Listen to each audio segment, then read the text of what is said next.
Bamb Club is a club that we founded 2 years ago. We beekeep, garden, and we overall emphasize the importance of being outdoors, being in nature, and conserving our natural resources in Alabama. Every weekend we go out and we either beekeep here at the Arboretum or we volunteer with a community garden called Jeremiah's Garden here in Tuscaloosa. Our club has 4 beehives. We have 2 8-frame hives and 2 10-frame hives, which refers to the number of frames inside the bee box. Each of those hives will have about 30,000 bees in it. We do hive inspections every 2 weeks, which includes taking out every single frame of our boxes. We point out what's larva, what's brood, which are all baby bees. We get to point out where the honey is and the pollen. We even let people taste the honey if they're interested. You get to learn the inner workings of the beehive. And then from those beehives, we're able to harvest beeswax, harvest honey. Beekeeping is an agricultural industry as much as it is a hobby. So we've also focused on the differences between commercial and hobbyist beekeeping. So they get to learn the differences between pursuing it as a job and pursuing it as a hobby. It's really important to be able to study bees and to be able to conserve them because they are really important to the food system, everybody's well-being, pollination. We want people to be involved. It's just for you to enjoy. If you don't want to get in the hive, you don't have to do that, but you can join us in other ways.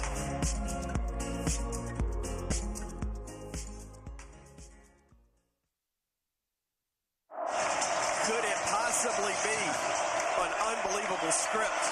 Sears at 3, Sears at 2, and 1 for the win.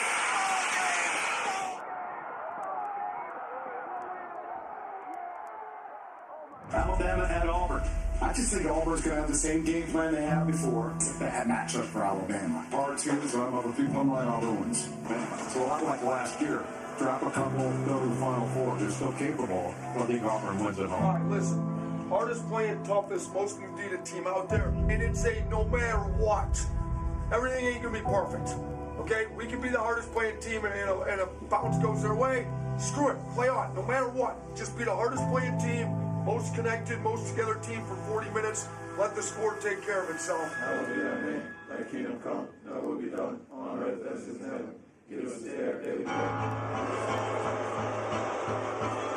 It is a treat to be inside this building. It is red hot. Gravius, Alabama versus Auburn. And this is a game that in this part of the country, families get divided and friendships become enemies. You're playing for the state championship. We can control that. Let's get the tone, bro. Let's control it. An intimidating play. No matter what, we're going to be the hardest playing team. Alabama Crimson Tide trying to buzzkill senior night and perhaps get themselves back on the 1 line.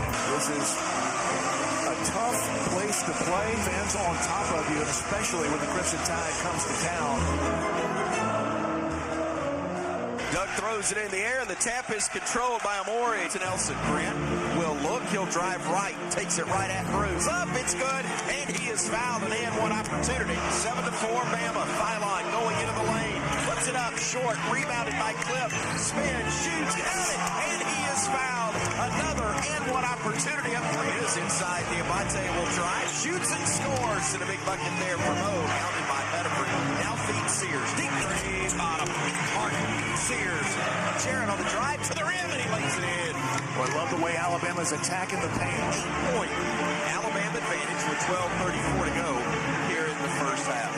Alabama shooting 67% from the field. Holloway driving into the paint.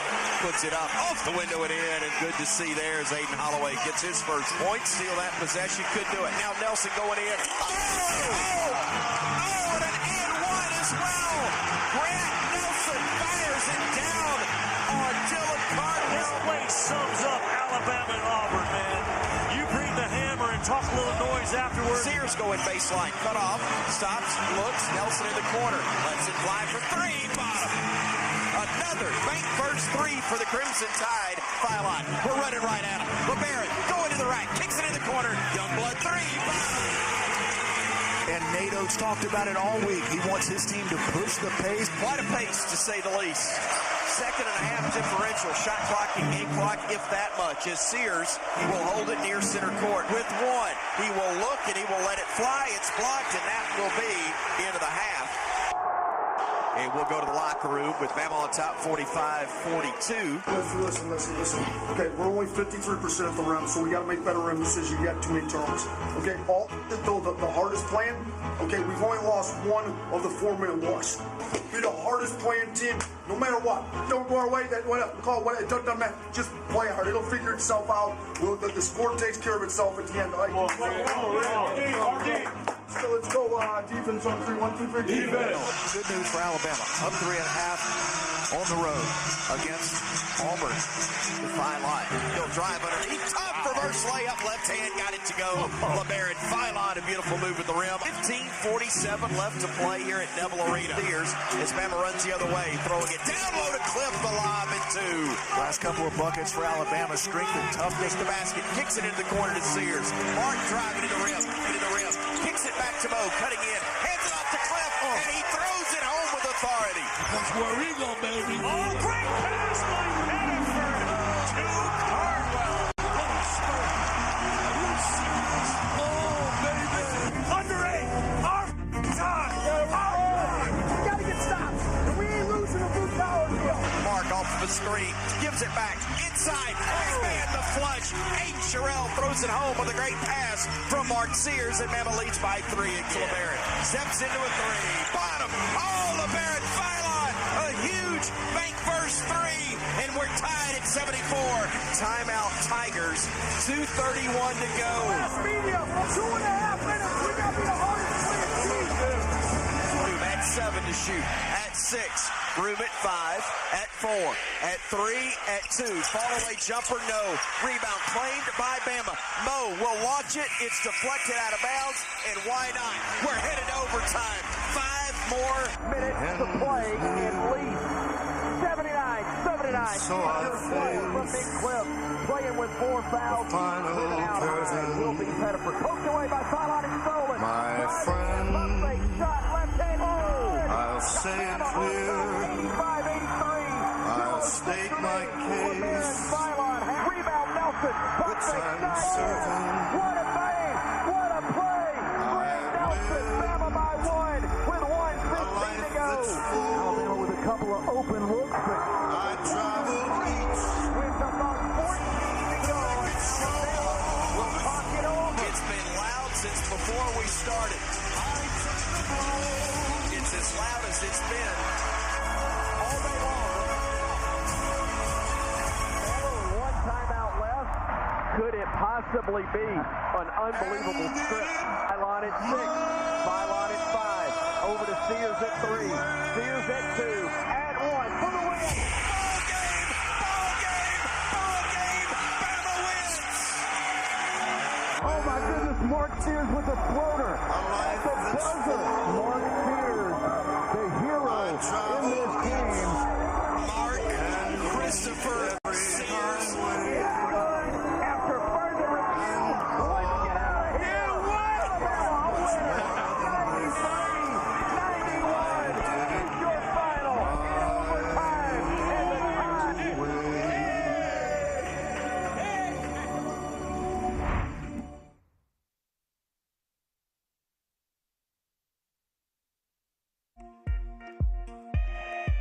Fencing is sort of the quintessential college sport, something that a lot of people wouldn't have access to or even think about doing. It's something sort of niche and something sort of unique. There are 3 weapons, foil, epee, and saber, and they each have their own rules. Epee is head to toe for target range. You can hit anywhere on the body. Foil and saber, there's limitations to what target you can hit. In saber, it's the entire upper body here, including the helmet and the arms. In foil, it's just the torso. If you want to score touches on them, just basically by hitting them in the designated target area without getting hit yourself. Standard bout goes to 15 touches. There's 3 periods of 3 minutes apiece with minute breaks in between. It's first person to 15. There's so much strategy that's involved with it. And that all has to be taught. We spend most of practice just fencing, and then we also drill a lot, just practicing those basic skills. I want them to just have fun and have an enjoyable athletic experience. It's the best group of people that are all wanting to learn. And if you're the type of person where you just want to jump into a sport and just really learn it and get dedicated to it, this is the best group for that. It's been great to see how many people have joined the club and been successful, even having no prior experience.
every moment, greatness awaits.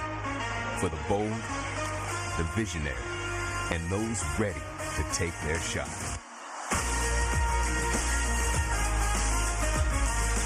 Here, we don't chase success.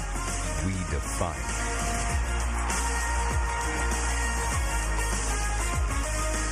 The University of Alabama, where legends are made. I think I've been waiting for this for 3.5 years, and I think I finally get to live up to the epitome of where legends are made, and I'm super excited.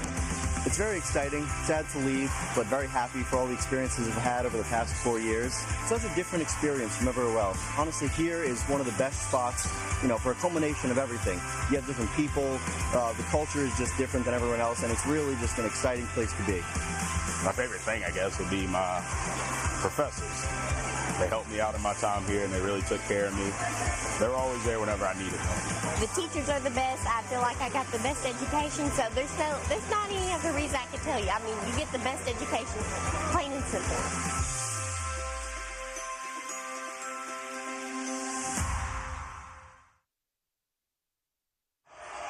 Here we go. 3-point game in overtime.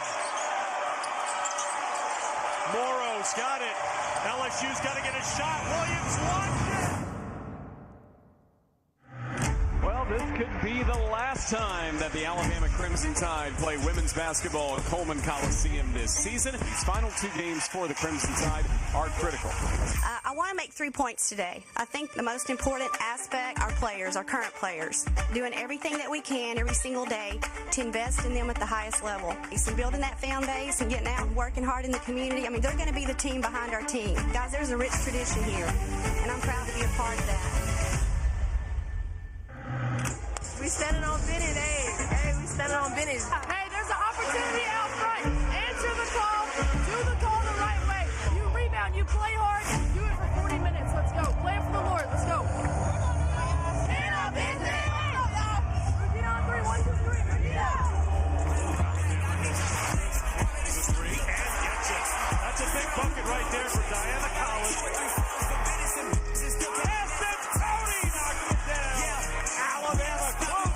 With an exclamation point. Deny, open 3 is good.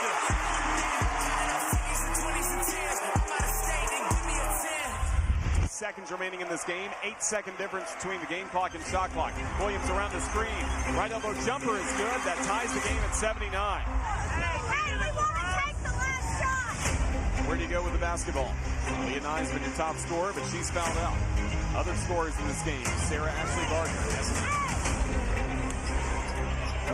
Back to Green, long-range 3 is perfect! At 82-79 with 4:13 to go in overtime by NASCAR. Here is Gardner driving, left side layup, up and in. Crimson Tide back in front, 84-82 to Barker. Barker attacks the paint, spins, puts it up, puts it in. Sarah Ashley Barker to Barker. Barker against Johnson. Block foul called on Johnson, and that is her 5th foul.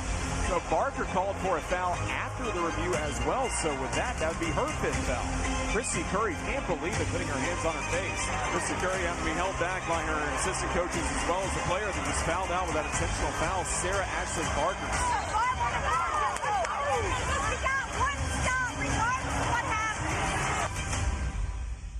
Shot clock at 10. It's Williams. Guarded by Weathers.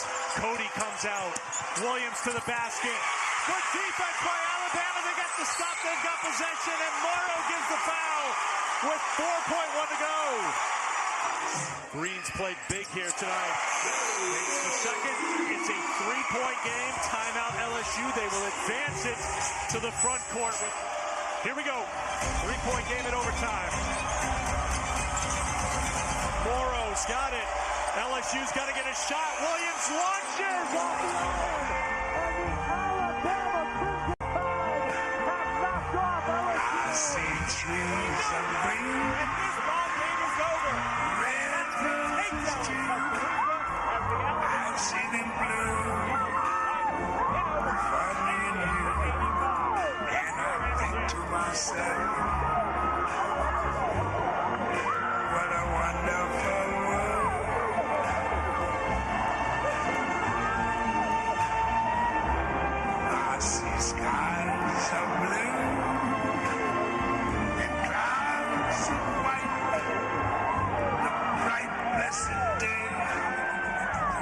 say goodnight, and I think to myself, what a wonderful world.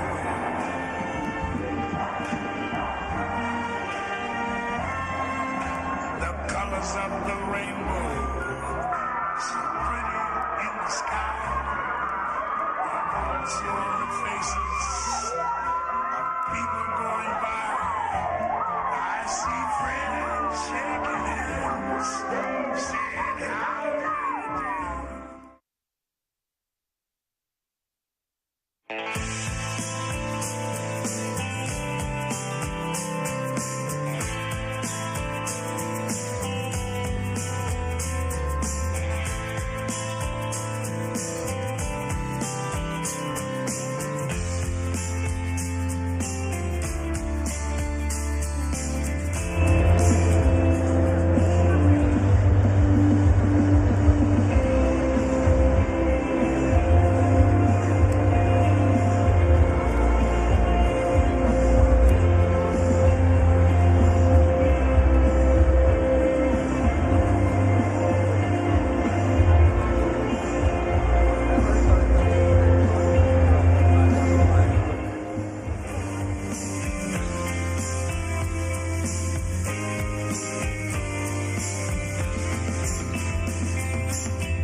I actually wanted to be a doctor since I was 4 years old. My parents were also very supportive growing up. Dad was the one that really pushed me to challenge my academic initiative, but one main thing that he really valued was being able to really understand and being able to teach it to others. He says if you can teach a concept, you know the concept. And my mother definitely pushed me to be emotionally competent, where I was really understanding other individuals. As a physician, you're not only caring about the well-being and the physiological aspects of a patient, another individual, but you're also molding and forming a meaningful and a genuine relationship. That's really the initiative and the kind of why behind why I pursued a career in medicine.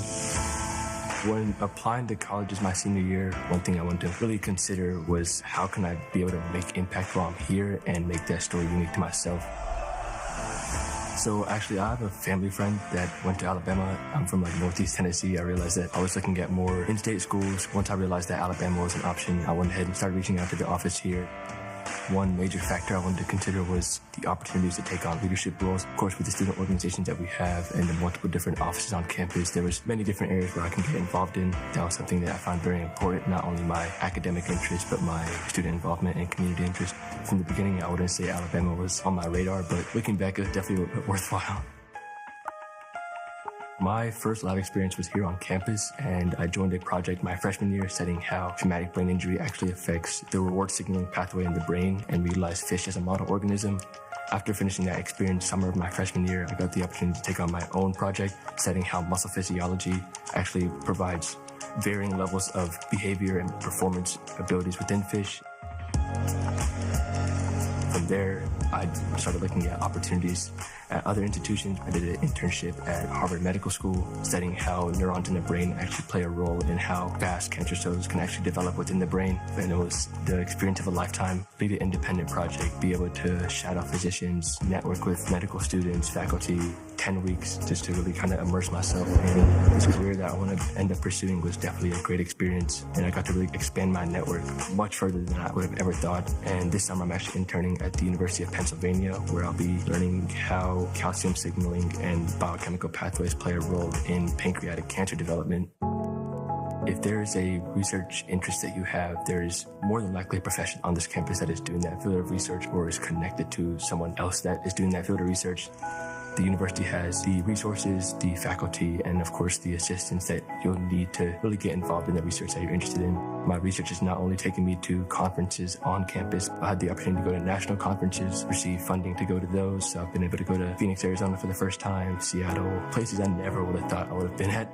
Being able to get a combination of great academics, well-funded and well-accessible research, and infinite amount of extracurricular opportunities and involvement that you can really pursue what you want, but also be confident that you're doing the right amount of everything to ensure that you make it to the end goal, which is, of course, applying to med school and being admitted.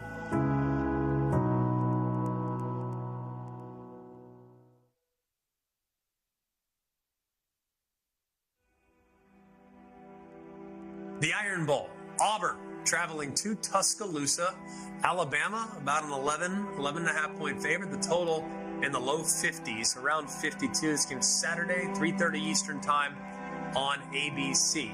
The Crimson Tide have won 4 straight against the Auburn Tigers. That's their longest win streak against Auburn since winning 9 in a row from 1973 to 1981. You know, Alabama versus Georgia really happened.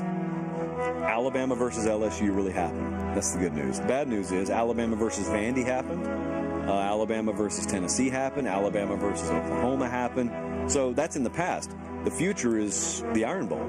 You barely escaped last year with a 4th and a mile. How do you fare this year? This is college football rivalry, I think, at its purest. It's all about this game. Like, playoff, no playoff, BCS, whatever you want to talk about, like this game to those fan bases is everything and anything you care about 365 days a year. This game is really important to the people in the state of Alabama. You know, when you're born in Alabama, you have a birthright. You're either going to be for Alabama or you're going to be for Auburn. You grow up that way with great passion. So this is a big game to a lot of people, and it's a big game to the players.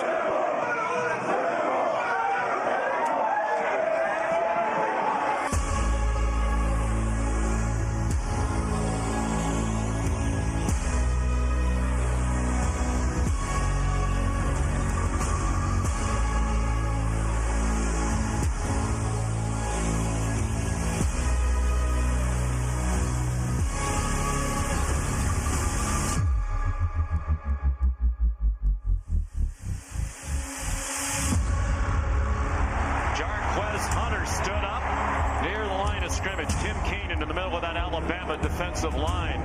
And it's a 3-and-out for Auburn. Bourne kept it and got dumped by Quay Rousseau. 2 wideouts left, 2 right. Thorne gets the snap, fires it right side, catches made, didn't drop. Great hit delivered by Alabama. Oh, Malachi Moore, a big, big hit, knocking the football loose from Rivaldo Fairweather. It's a 39-yard try. Snap a little high, spot is down, kick is wide left. He hooked it. and Alabama turns away the Tigers. Jim Miller delivers a stiff arm and then gets knocked out of bounds with a first down. The fake to Jeremy Bernard. Milroe with some room outside. Milroe, touchdown! He's the fastest quarterback they've seen since Michael Vick, and that time Auburn underestimates his speed. He gets the edge and scores the first touchdown of the game. Williams, Auburn move. Let's see if they throw a flag. They do. Bama free play goes down the right sideline. Catch is made. Jeremy Bernard. That alone is enough for a first down. And boy, Bama took advantage of the freebie run. Hunter, the running back, is floated to Hunter on a huge hit by Malachi Moore. Short throw, Robbie Oops. Here's another throw to a tight end, Josh Cuevas. Milroe goes under center. Milroe, Keys, touchdown.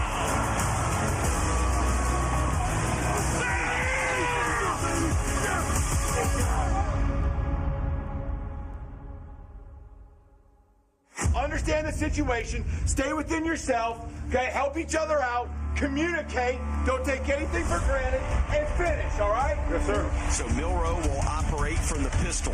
They'll swing it out to Ryan, trying to set up a screen. Makes one man miss. Gets to the 30. Gets to the 35. Great first down pickup for Alabama. Play action. Milroe fires it left side. Gets it into the hands of Bernard.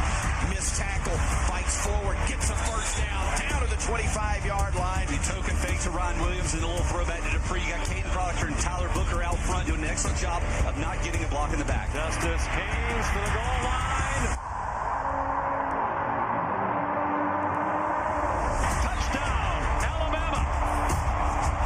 Leaves the backfield. Pressure coming, and he goes down. Tim Keenan III getting the first sack of the game for Bama. And 6 upcoming. Handoff goes to Haynes. Justice fights his way forward. Quarterback keep. And there goes the quarterback. Touchdown, Alabama. Jalen Milroe, a 17-yard keeper, and the Tide adds to its lead, 27-6 with 6:54 to go.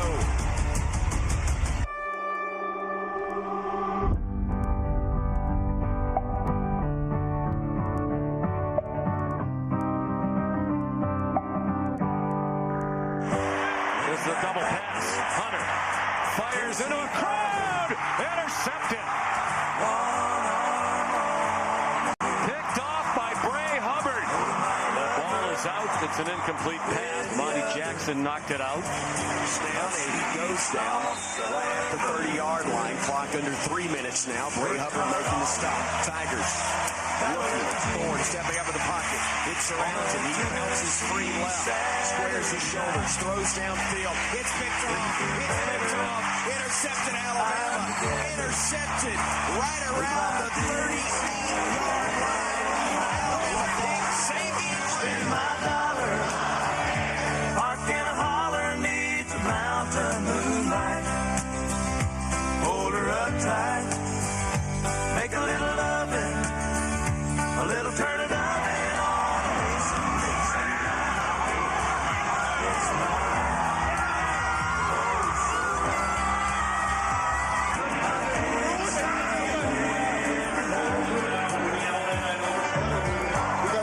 Baby. That's all that matters. You feel me? Last game in the Denny, had to go out on the right note. You feel me? All my years here, never lost to Auburn, baby. So big roll Tide, big roll 10 roll, man. I love Brian Denny. I love Alabama. I'm proud of you guys for that, okay? That's what this is all about. The growth, okay, to get to this point, okay, where you're winning the Iron Bowl, okay? And you guys all know how big that is. And some of you guys taught me how big that was, okay? And I appreciate you guys for that, okay?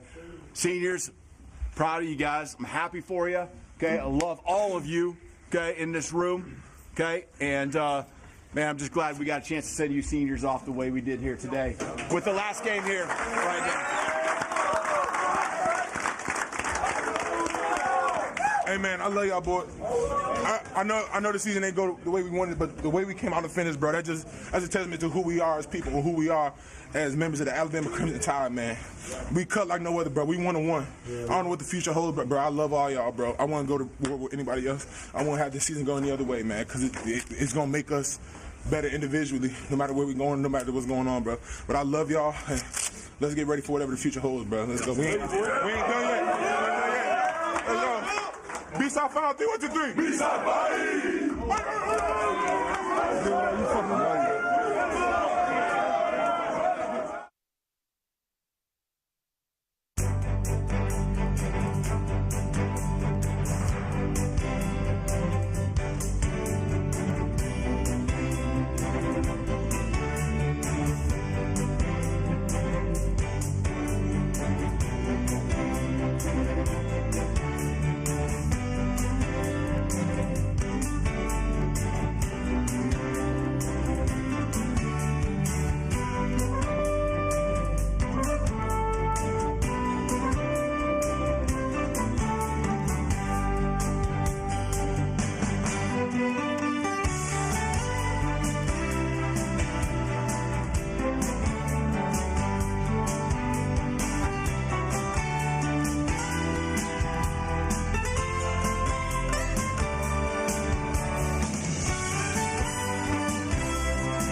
We got to install microwave oven.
voices.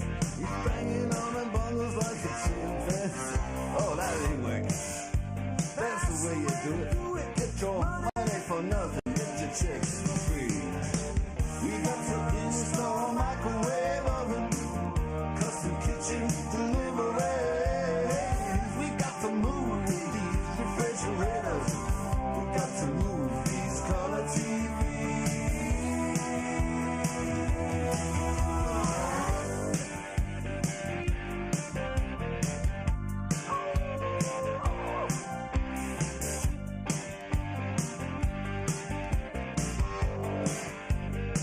Listen here. Now, that ain't working. That's the way you do it. You play the guitar on the MTV. That ain't working. That's the way you do it. Money for nothing and your chicks for free.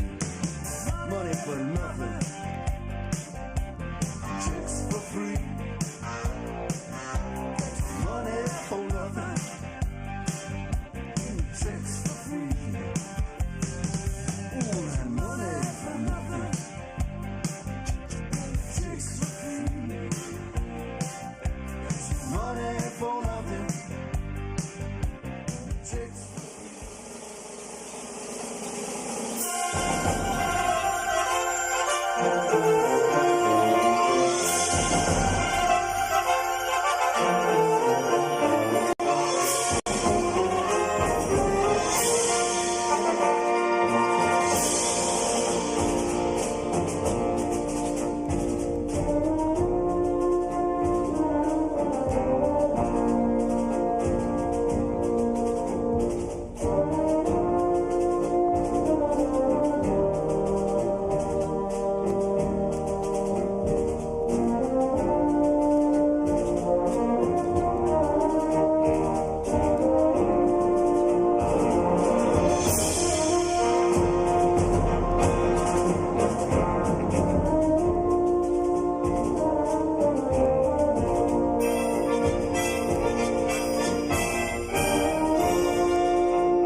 Well, good evening.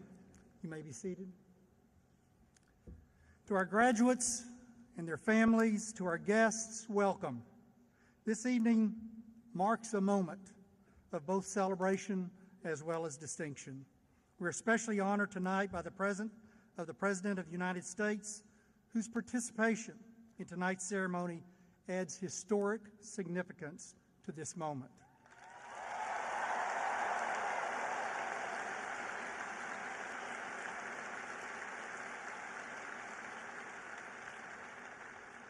We're also pleased to welcome Alabama Governor Kay Ivey, a steadfast advocate for higher education in our state.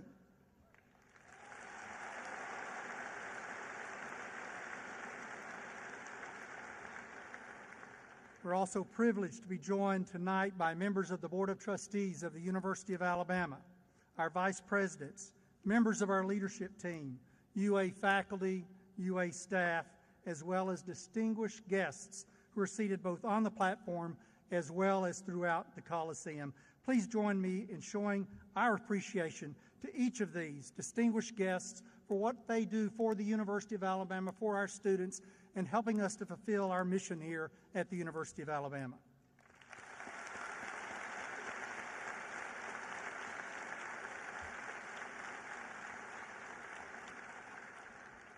Graduates, tonight is all about you guys. Tonight is a unique and a special celebration of all that you have achieved, the dedication it took to reach this moment, and the bright future that lies ahead. And if you reflect on that, there was a lot of hard work in that, right? Right? At the University of Alabama, education reaches beyond the classroom. It's a foundation for life, shaping your ability to think deeply, to lead with purpose, to engage the world with courage and conviction. Our hope for every graduate is not simply success, but significance as well. That you'll take what you've gained here and build something that is lasting. That you will live with intention, create positive change throughout your life with your actions, to leave the world a better place because of your presence in it. That you'll live with intention. That you'll create positive change through your actions. You've already proven your ability to rise above challenges, whether launching a career, pursuing graduate education, or finding ways to just serve your community. You leave here prepared to make a real impact in the world. And in time, through your character, your leadership, and your contributions, you may build something even greater, and that's a legacy. A legacy, a life, so that one could be called legendary. This evening is especially meaningful as we welcome the sitting President of the United States to our campus. His presence and willingness to share a message with you truly makes this an unforgettable occasion. A belief that anchors our mission at UA is that education and public service are linked, that the knowledge that you gain in our classrooms, like ours, will help shape policy, lead nations, change the world. This special ceremony offers a meaningful opportunity for you, for I, to reflect on the important connection between academic inquiry, civic leadership, and public service. Tonight, we come together to celebrate achievement. We ask everyone to help us create that atmosphere of support, respect, and pride for our graduates tonight. At UA, we uphold a proud tradition not shared by many large universities. We call the name of every graduate who walks across our stage. That's because we believe that each of you deserves that honor. Your name, your moment, the recognition of your hard work and your commitment. As part of our celebration, we invite you to watch a short video that honors the experience of graduating from the University of Alabama. And then I look forward to each of you having that moment at the commencement ceremonies tomorrow and Saturday, that opportunity that I'll have to shake each of your hands individually, to congratulate you in person, and to tell you, congratulations, job well done. Thank you.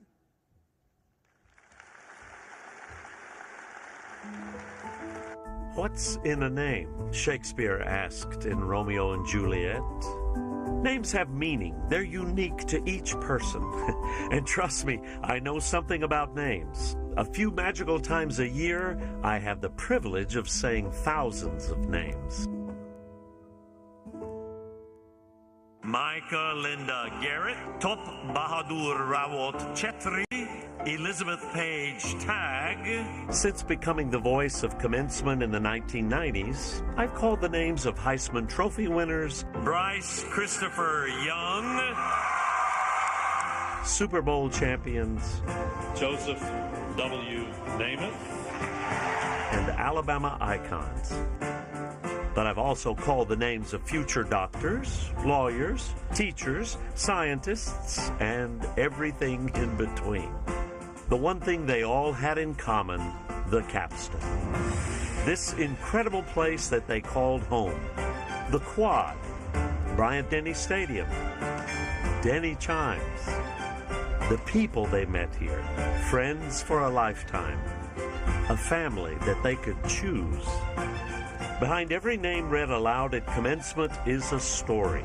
A story that began when they stepped foot on campus for the very first time. A little nervous, but I'm excited. It's like a new beginning. It's kind of scary, but I'm excited. I'm really looking forward to all the social events. I just can't wait to get my feet into college and see a little bit what it's about. Just the friendships, and the relationships I'm making, new friends and stuff. Making new friends and joining new groups, yeah. They learned, they grew, they cheered, and they changed. But they all made it here, graduation day. And yes, some students are used to being called over the loudspeakers. Pressure on the outside, and down he goes. 3 sacks. That was Will Anderson. And a perfect present for Montana Fouts and Alabama at the Women's College World Series. But for many, this is the one time in their life that an entire arena will hear their name. Soak it in. This is the moment. On this stage, everyone is a legend. Congratulations, and roll Tide.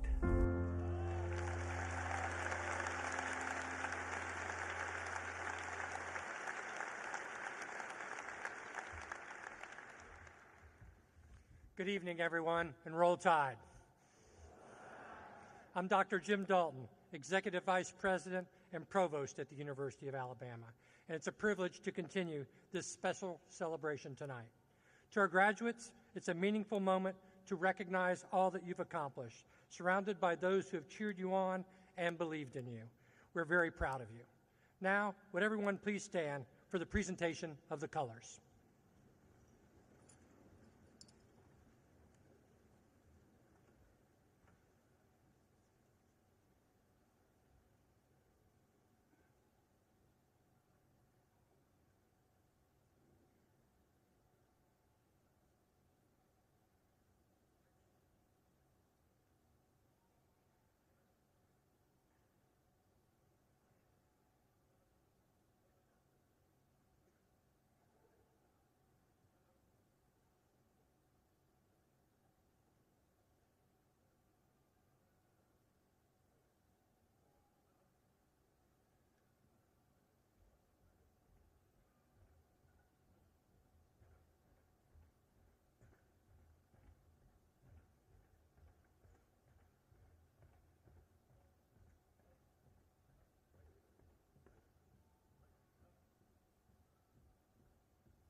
Thank you. At this time, I invite you to remain standing as we pay tribute to our country and to those who have served it. Leading us in the Pledge of Allegiance is SGA President Lucy Bonhouse.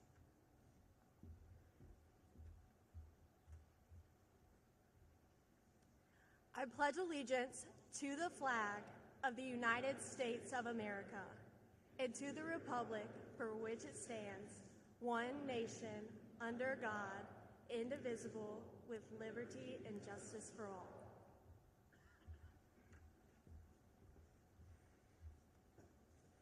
Thank you, Lucy. Please remain standing as University of Alabama student Emily Welker, a performance major, leads us in the singing of the national anthem.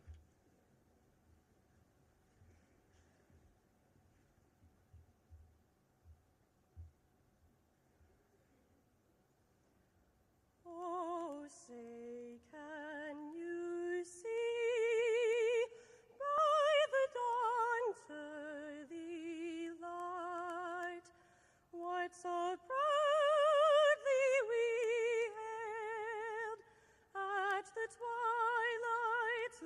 last gleaming, whose broad stripes and bright stars through the perilous fight o'er the ramparts we watched were so gallantly streaming, and the rocket's red glare, the bombs bursting in air, gave proof through the night that our flag was still there. Oh, say does that star-spangled banner yet wave o'er the land of the free and the home of the brave?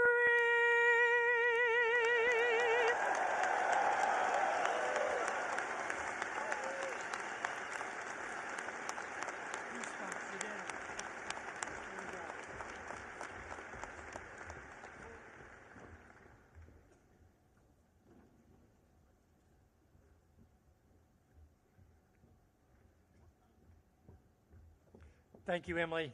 You may be seated. Before we move forward, I'd like to take a moment to recognize a very special group in attendance. We are proud to have members of the armed forces as part of our UA community. Your commitment to duty and sacrifice for others embody the very values we hope all graduates carry with them as they leave this campus: courage, service, and leadership. If you are a veteran or currently serving in the military, graduate, or guest, please stand so we may thank you for your service to our great country.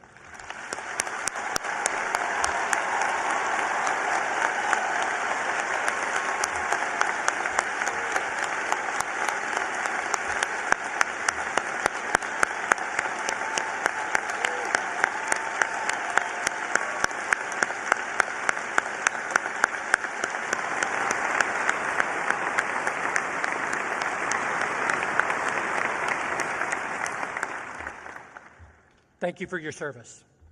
At this time, I'll invite Mr. Chad Tyndall, Chief Administrative Officer for the University of Alabama, to the podium. Mr. Tyndall.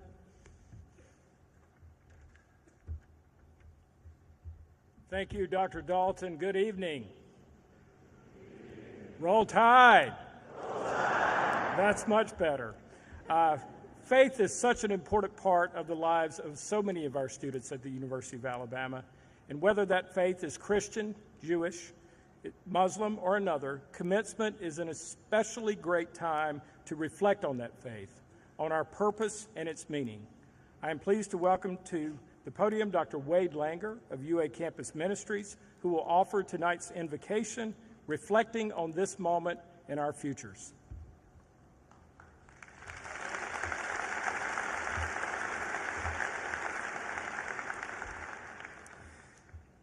On this day of great celebration, we give thanks. Now, please pause with me for a moment of silent reflection and gratitude. Almighty God, giver of life, source of knowledge, compassion, and goodness, we are grateful for the ways you have blessed these graduates, for the friendships that have held them, for the instructors who have mentored them, and for the lessons that expanded and shaped them the most. During their time here at the capstone, we trust they have been prepared for their future and will rise to whatever challenges may await them. Through your gracious power on this day, pour out your love and wisdom upon them and bring the work started in these graduates to completion. Give them strength to pursue the dreams you've instilled in their hearts. Equip them with compassion, with integrity and fairness, humility and respect. Grant them courage to step boldly from the simplicity and security of college life into a world in need, a world that aches for their gifts, their passion, their vision, and their hopeful idealism. Offer them humility in success, patience in uncertainty, hope in doubt, and peace in times of unrest. And as they go, using all the gifts you've given them, send them forth from this campus to do all the good they can, by all the means they can, in all the ways they can, in all the places they can, at all the times they can, to all the people they can, as long as they ever can, to remind the world that the worst things in life don't have to be the last things, that there is always, always a reason to hope. So on this day, we entrust these graduates to you. They are no longer ours, but yours. Put them to what you will. Place them with whom you will. And in whatever they do, let them be employed by you to bring about a truly great tomorrow. In your name, amen.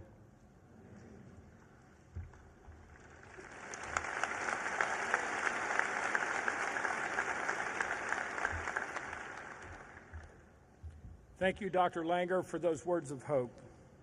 One of the greatest honors of working at the University of Alabama is witnessing the talent, determination, and heart of our students. Whether they're joining us from Flomaton or Florida, Washington or the Wiregrass, our students are truly the best. And none has shone brighter than the class of 2025.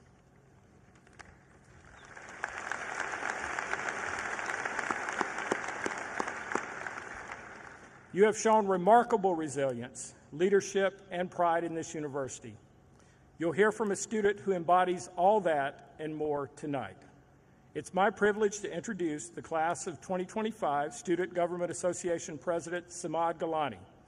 Samad has been a strong voice for students and a reflection of what's possible when you lead with passion and purpose. Samad?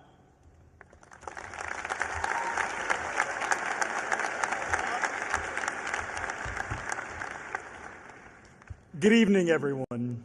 To our families, friends, faculty, staff, and special guests, thank you for being here tonight to celebrate with us. Your support, encouragement, and care have brought us to this moment, and we do not take that for granted. We are grateful to the President of the United States for joining us this evening in selecting the University of Alabama as part of this historic visit to recognize the hard work and potential of our graduating class. And especially to my fellow graduates, congratulations. This weekend, we can truly say we made it. Commencement marks more than the end of our time at the University of Alabama. It marks the culmination of every step that brought us here, from the first time we set foot on this campus to the night games in Bryant-Denny Stadium, the long hours in Gorgas, the victories, the challenges, and every moment in between that quietly shaped who we are today. This class, our class, has been through a lot. We've seen global uncertainty from a pandemic, rapid change in circumstances that forced us to grow in ways that we never expected. But through it all, we didn't just adapt, we evolved. We grew into leaders, thinkers, creators, advocates, and friends. And we didn't do it alone. As the 113th SGA president for the class of 2025, I've had the incredible privilege of watching your determination and resilience up close. I've watched students launch meaningful initiatives, advocate for their values, and extend a hand to help others rise. We each came to the University of Alabama from different walks of life, different hometowns, different stories, different dreams. The University of Alabama gave us the space to grow, to pursue our education, and to find community within our diversity. I've seen steady leadership, quiet support, and moments when we came together, not because we had to, but because we wanted to. I truly believe that this class represents what it means to lead with purpose. We've learned so much here, but maybe the most important thing is this. Leadership isn't about having the right title. It's about showing up. It's about listening. It's about being the kind of person who makes space for others to shine. And class of 2025, you have done that again and again and again. I also want to take a moment to recognize someone who has quietly shaped this experience for many of us, President Stuart Bell. Dr. Bell, your steady leadership, your humility, and your care for students have left a lasting mark on us all. Whether it be standing at this podium, visiting with students, or cheering us on from the sidelines, you have shown us what it looks like to lead with integrity. On behalf of all of us, thank you for believing in us, in our students, and for making UA a place where we have truly felt seen and supported. As we turn the page this weekend, we do so knowing that our story is still being written. And while it may feel like we're stepping into the unknown, I know we are more prepared than we realized from our time at the University of Alabama. We've learned to adapt. We've learned to lead. We've learned to care deeply and think critically. And now we take that into the world, not just to build our own futures, but to help shape a better future for others. And as proud graduates of this wonderful institution, it is also our duty to give back. Whether we stay in Alabama or take what we've learned elsewhere, we carry a responsibility to be good stewards of our education, to lift others, and to help ensure that the values we learned here ripple outwards. So, class of 2025, I challenge you.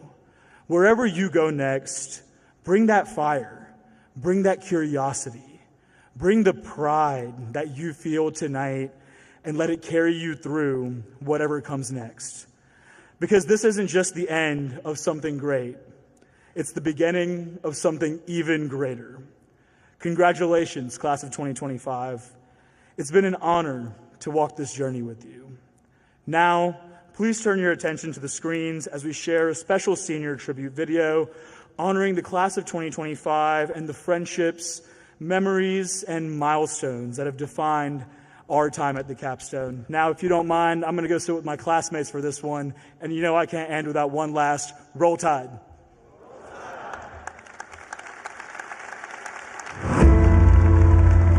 The best way to describe my time here has been full circle. I think growing up as an Alabama fan with my parents going here and just coming to visit campus all the time, there's really been nothing more full circle than seeing how my experience here has taken shape, especially with all the opportunities I've been awarded here at UA. Couldn't think of any way to make it more perfect. Met the best people, had the most fulfilling college experience, both with school and outside of school. Like, it's everything I could have asked for. I just feel like I've had such a wonderful 4 years. I've spent many, many Saturdays in this stadium, and so I figured what better way to say goodbye to my time here than in the place where I had the most fun. Best decision I ever made, man. Best 4 years I've had. These kids, too. It's been fun. These 4 years really do go by so fast. Like, it feels like yesterday we were moving into our freshman dorm together, and now we're like 3 weeks out from graduation. You'll find your area, you'll find your friends. You know, there's space for everybody here. The staff members that I have met, my coworkers, the faculty members, they all were very uplifting and supportive. When times I didn't believe in myself, they were there cheering me on. So I did say I found my cheerleaders everywhere throughout campus. The impact that the university has had, I would say, is it taught me what it means to be a legend, but also a team player. And it taught me the importance of being present through your 4 years here and through any moment in your life. I'm going to miss living within a 5-minute walk of all my best friends. I love how close this campus is and how close the Tuscaloosa community is. And it's been amazing just being able to call my best friend down the street and say, hey, let's go for a walk on the quad, which is just so beautiful to walk down. I am going to miss the people. I'm going to miss seeing the same people every day for 4 years and really getting to hone in on those relationships. And I'm going to miss saying Roll Tide to someone and them saying it back.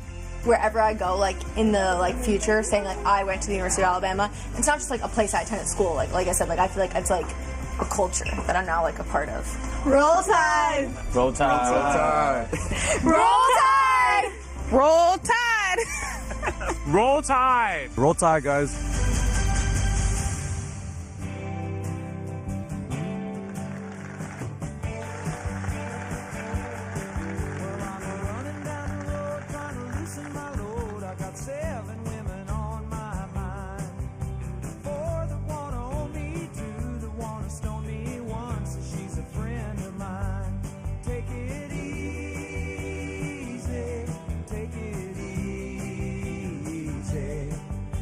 The sound of your own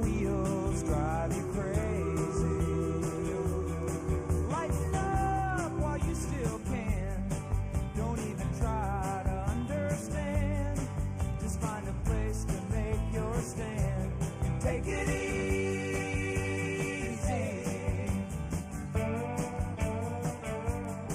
Well, I'm standing on a corner in Winslow, Arizona, and such a fine sight to see. It's a girl, my lord, in a flatbed Ford, slowing down to take a look at me. Come on, baby, don't say baby. I gotta know if your sweet love is gonna save me.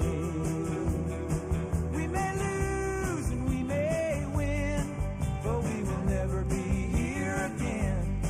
So open up, I'm climbing in. So take it easy.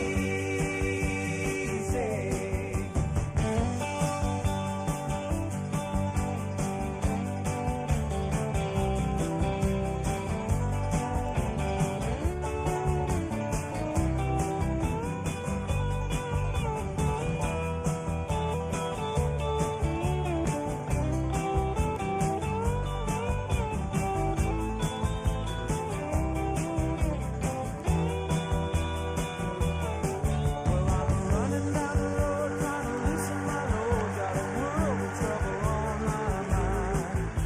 Looking for a lover who won't blow my cover. She's so hard to find. Take it easy. Take it easy. Don't let the sound of your own wheels make you crazy. Come on, baby, don't say maybe. I gotta know if your sweet love is gonna save me.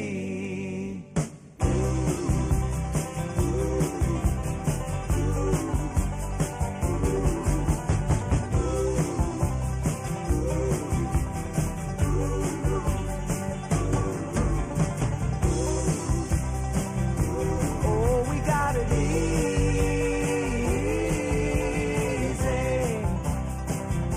We ought to take it easy.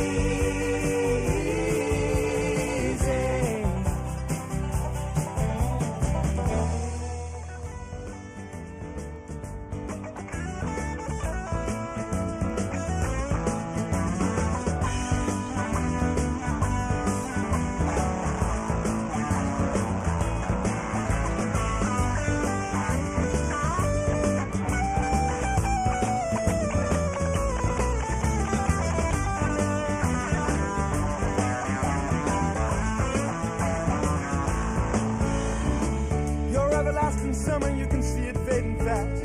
So you grab a piece of something that you think is gonna last. Well, you wouldn't even know a diamond if you held it in your hand. The things you think are precious, I can't understand. Are you reeling in the years? Stowing away the time? Are you gathering up the tears? Have you had enough of mine? Are you reeling in the years?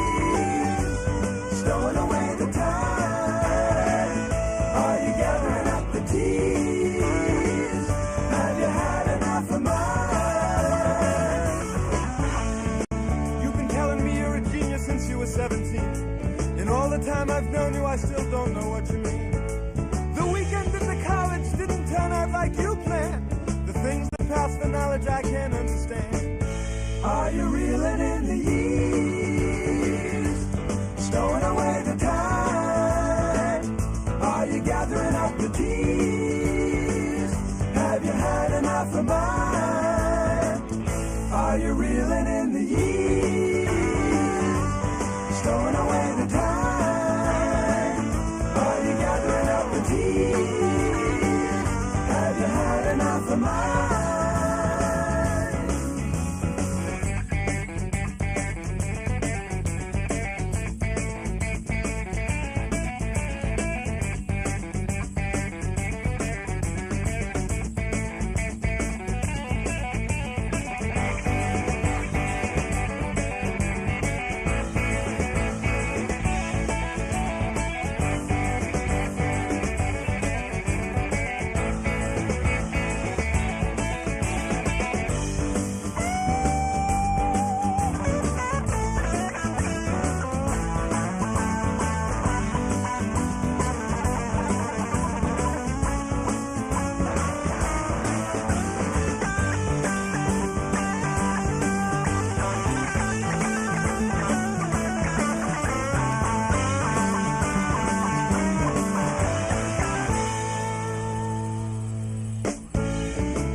mind. After all the things we've done and seen, you find another man. The things you think are useless, I can't understand. Are you reeling in the years, stowing away the time?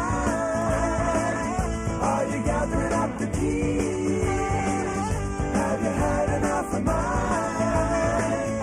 Are you reeling in the years, stowing away the time? Are you gathering up the keys? Have you had enough of mine?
Here's a story about Billy Joe and Bobby Sue, two young lovers with nothing better to do than sit around the house, get high and watch a tube.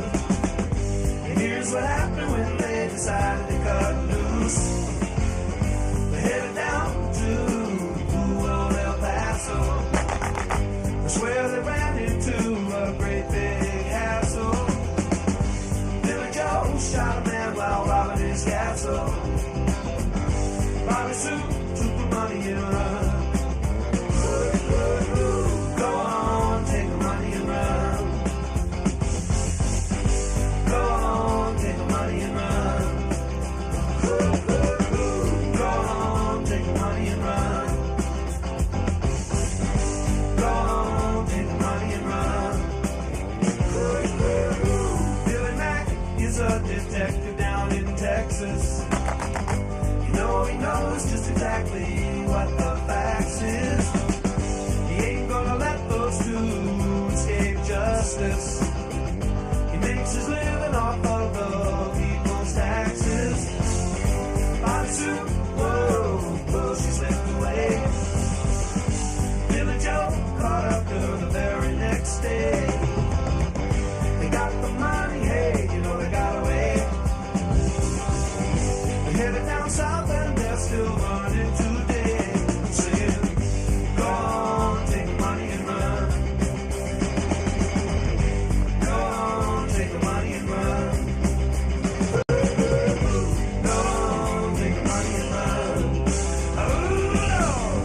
Go on, take the money and run.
you cry no more.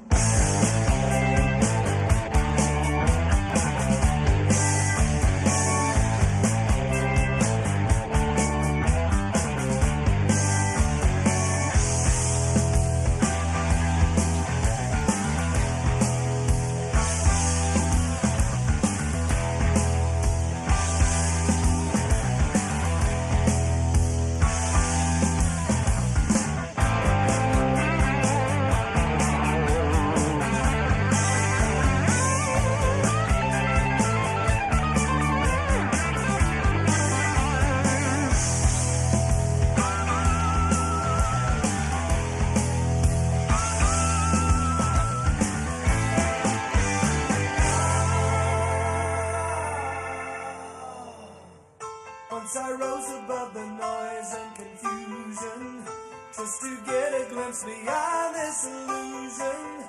I was soaring ever higher, but I flew too high. Though my eyes could see, I still was a blind man. Though my mind could think, I still was a madman. I hear the voices when I'm dreaming. I can hear them say, carry on my wayward son. There'll be peace when you are done. Lay your weary head to rest. Don't you cry no more.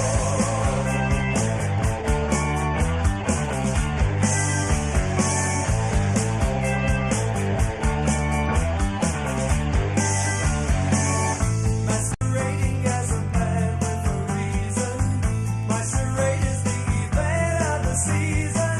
And if I claim to be a wise man, well, it surely means that I don't know. On the stormy sea of moving emotion, tossed about, I'm like a ship on the ocean. I set a course for winds of fortune, but I hear the voices say, carry on my wayward son. There'll be peace when you are done. Lay your weary head to rest. Don't you cry no more. No!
That's a title reserved for a select few. It's not given, it's earned. Through hard work, grit, perseverance, the standard is excellence. For those who inspire us, shape our world, and make us think differently. Here, we walk in the footsteps of champions, joining a community that will take us further, faster.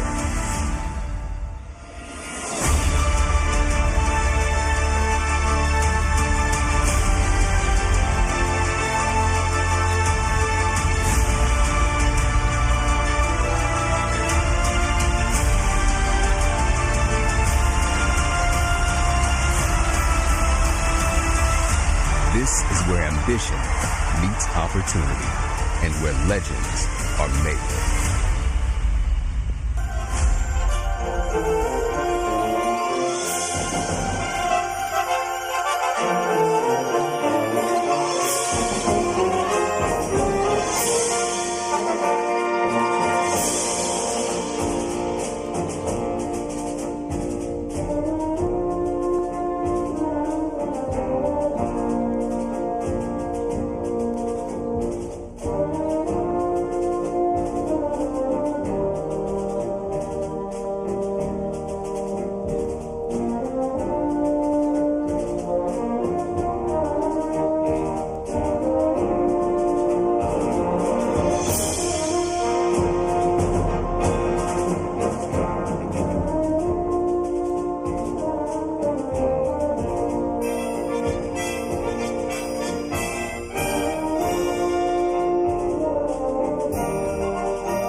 Please welcome back to the stage the 29th President of the University of Alabama, Dr. Stuart R. Bell.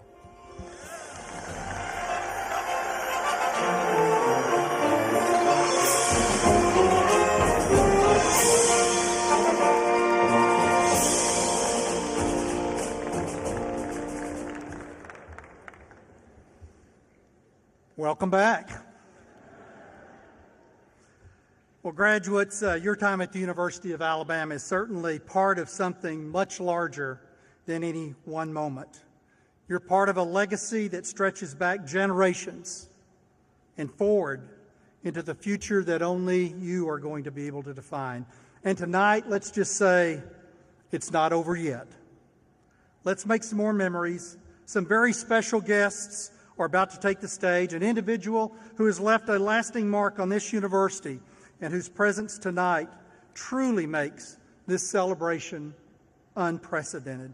But before they join us, I do want to take a final moment to say something from the heart, and that is thank you. Thank you for choosing Alabama. Thank you for your work, your energy, the late nights. Graduates, were there any late nights? Roll Tide. And the leadership that you have shown on this campus and beyond. You have made an impact. You've built a community. You have raised the standard, and tonight we celebrate with you, class of 2025. It's now my pleasure to introduce someone who needs no introduction to Alabama fans. Coach Nick Saban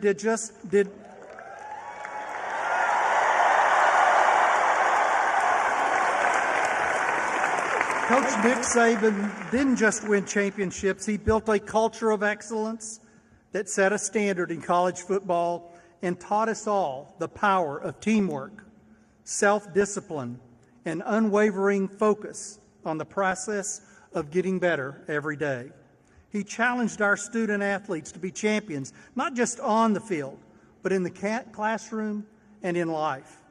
Please show your appreciation for the legendary former coach of the Crimson Tide and one of the greatest coaches in history, Nick Saban.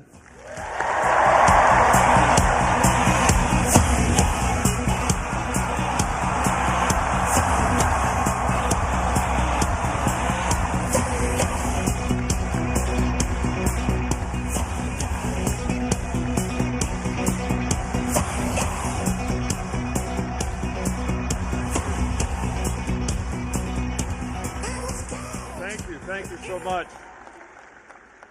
Thank you, Dr. Bell. And first off, I'd like to take the opportunity to thank you for your extraordinary leadership here at the University of Alabama over the last 10 years.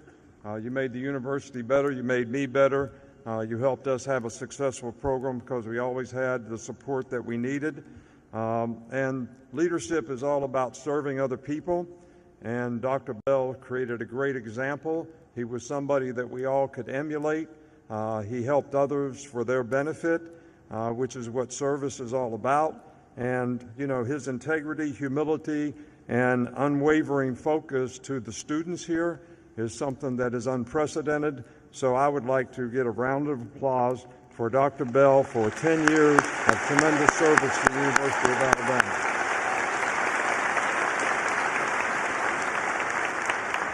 You know, it's certainly an honor for me to be here and participate in this historic event, to be able to introduce President Trump, to address the graduates, you know, here today.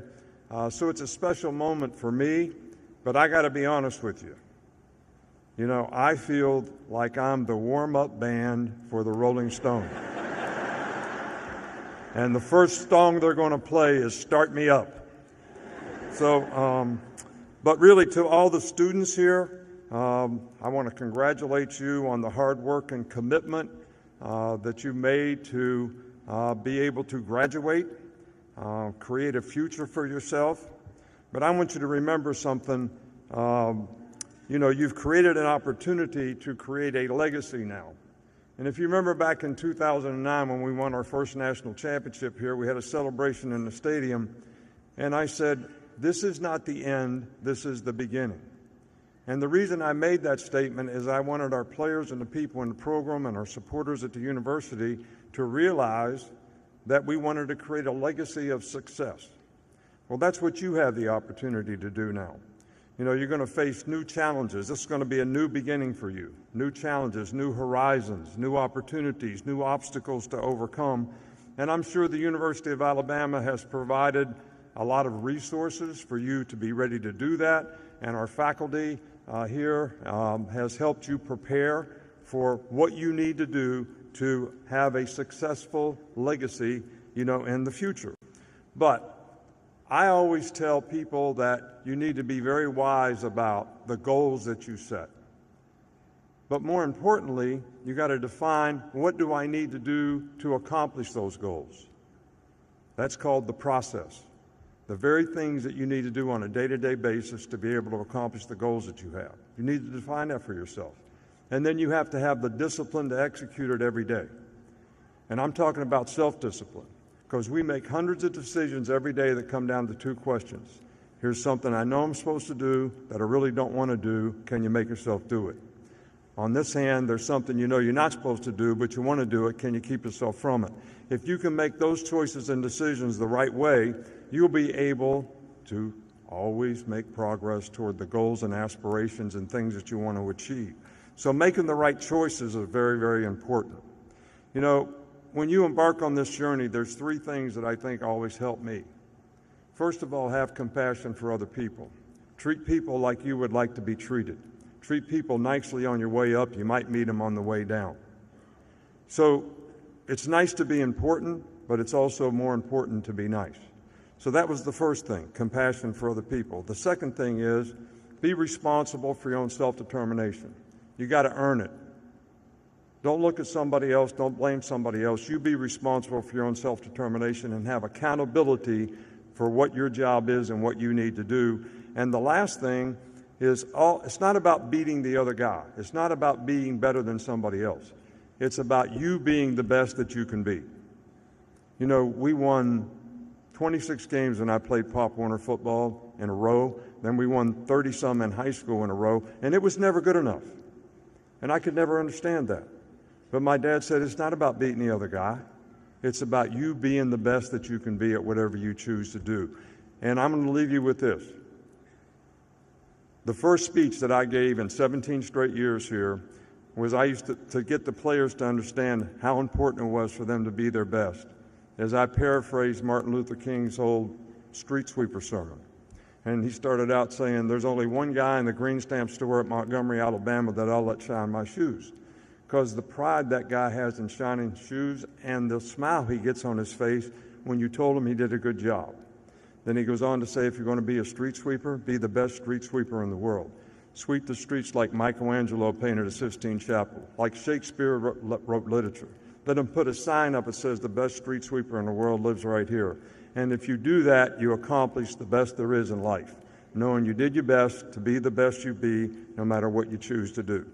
So, from Terry and myself, Miss Terry and myself, we want to congratulate the 2025 graduating class of the University of Alabama and wish you the very best in the future.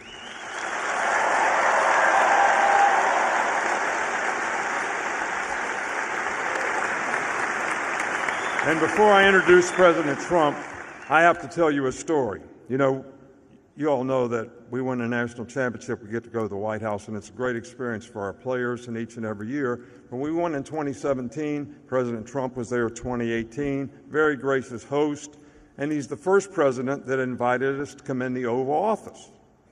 So I take the three captains in the Oval Office, and the president's really nice to everybody, and he's got this very big, good-looking, auspicious box on his desk that has a red button on top. And one of the players said, "Is that what you launch the missiles with?" And he said, "Well, push it and find out." Player said, "No, I don't want to do that." He said, "Oh, go ahead, push it, see what happens, find out."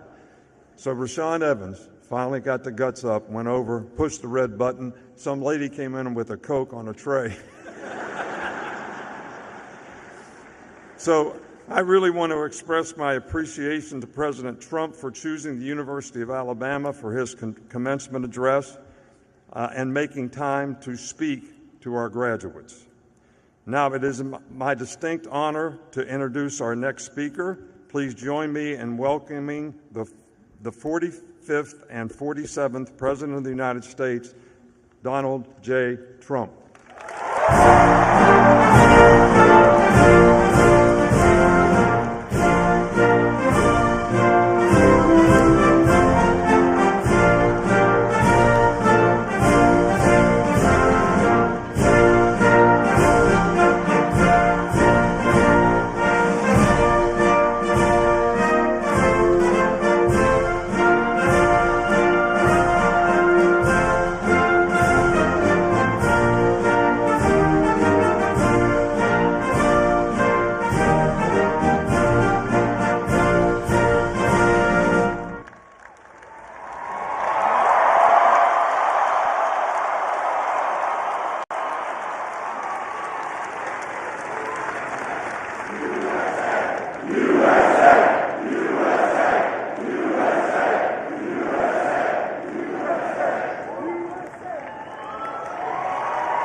Thank you, Coach.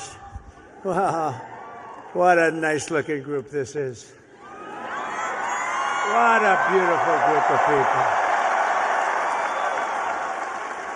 And especially a very big hello to the University of Alabama. Congratulations to the class of 2025. Roll Tide. Roll Tide.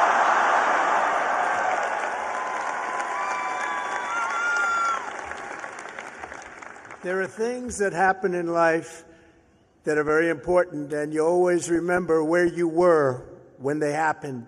As a student at Alabama, you'll always remember where you were when your head coach, Nick Saban, retired. Remember that?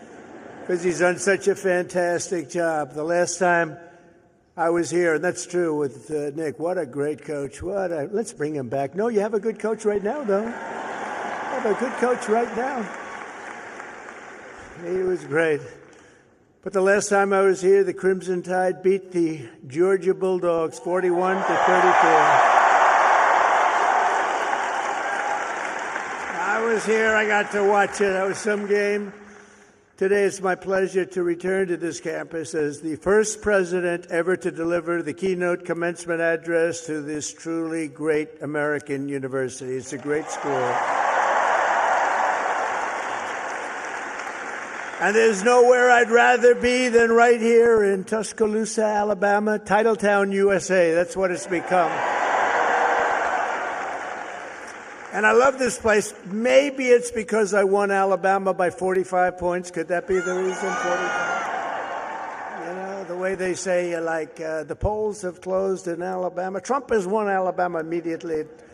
It was very quick. It was very, very quick and nasty. That's what we like. They put all 7 of your commencement ceremonies, I don't know if you know this, but they put them all together first time ever, so I better do well, or I'm in big trouble. But I want to thank President Bell for his 10 years of distinguished service, highly respected gentleman, but 10 years of service to this great university, overseeing the education of 100,000 proud Alabama graduates. That's something to have on your record. I also want to thank Alabama Governor Kay Ivey, who's here with us, and she's a fantastic. Where is she? Where is she? She's around here someplace. She's here. I just took a picture. I said, you're doing a great job, along with the very wonderful man, a friend of mine, Senator Tommy Tuberville. Where's Tommy? Tommy's great. When he wanted to run for the Senate, I said, well, you beat Alabama 6 times in a row. How can you run for the Senate? He said, well, I just look at him and I say, well, I was responsible for them getting Nick Saban. I said, that's a good reason. And he won. Very easily he won. But I'll never forget that. Thanks also to a wonderful person, Representative Lisa McClain, a great person, great, highly respected.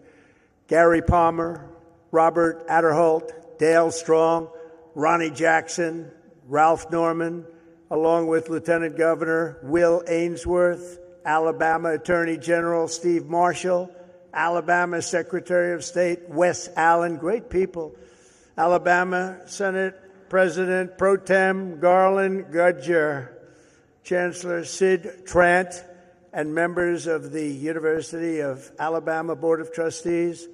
But most importantly, and they would agree with this, let's give a big round of applause to your incredible parents, grandparents, and family members.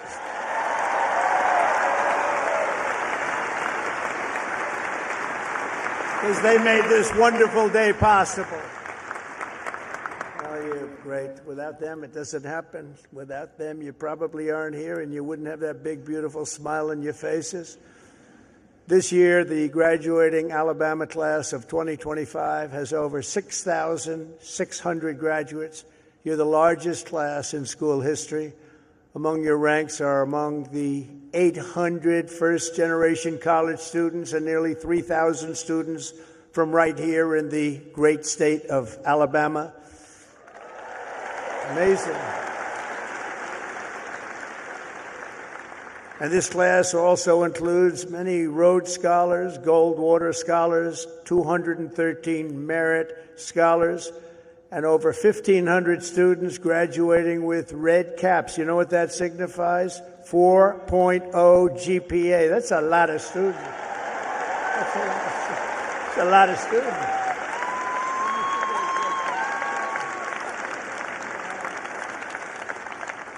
That's pretty good. I know who I'd pick. I'd look for a red cap. I say, I want you to work for the beautiful Trump administration, this lovely administration. In addition, the class of 2025 has nearly 130 active duty service members, veterans, and members of the University of Alabama, ROTC. Thank you very much. Thank you. Everywhere you look, you can see the fierce spirit of this school, but nowhere more clearly than in your world-class athletics. There's nothing like it. Probably there's no school like it.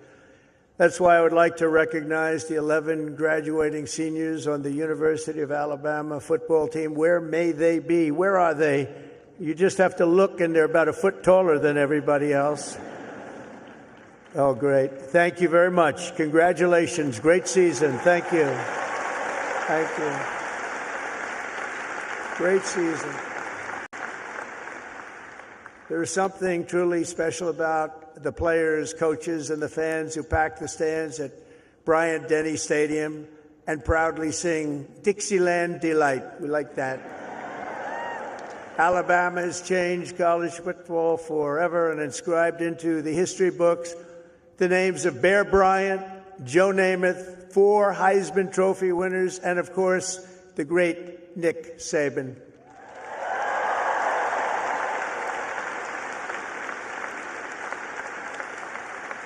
This place is truly where legends are made. It really is. It's a special place. When your president called, we talked about it. It took me about 2 seconds to say, I'll go. I wasn't looking to do it, and we are busy. You know, we're winning a lot of battles right now. We love winning, don't we? Love winning. We're winning a lot of battles. But I wanted to do this. For the University of Alabama, good isn't good enough, tough isn't tough enough, and great isn't great enough. The Crimson Tide does not rest, does not quit, and does not stop winning until it's all time. You know, it's all time. You're always winning, and you're going to keep winning. That's why the University of Alabama football team has won more games in the last decade than any college football team in America. That's not bad.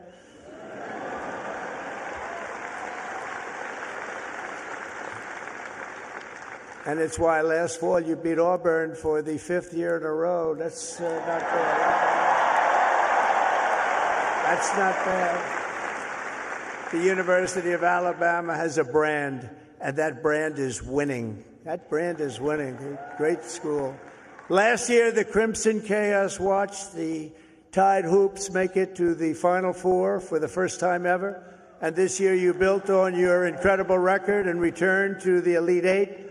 So not only is Alabama a great football school, it's now one of the nation's best basketball schools, and congratulations.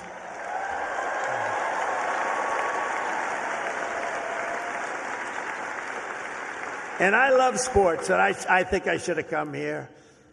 I think I should have come here. Congratulations as well to the women's track and field team for winning 2 SEC titles this year. That's something. As long as I'm president, we will always protect women's sports. Men will not play in women's sports.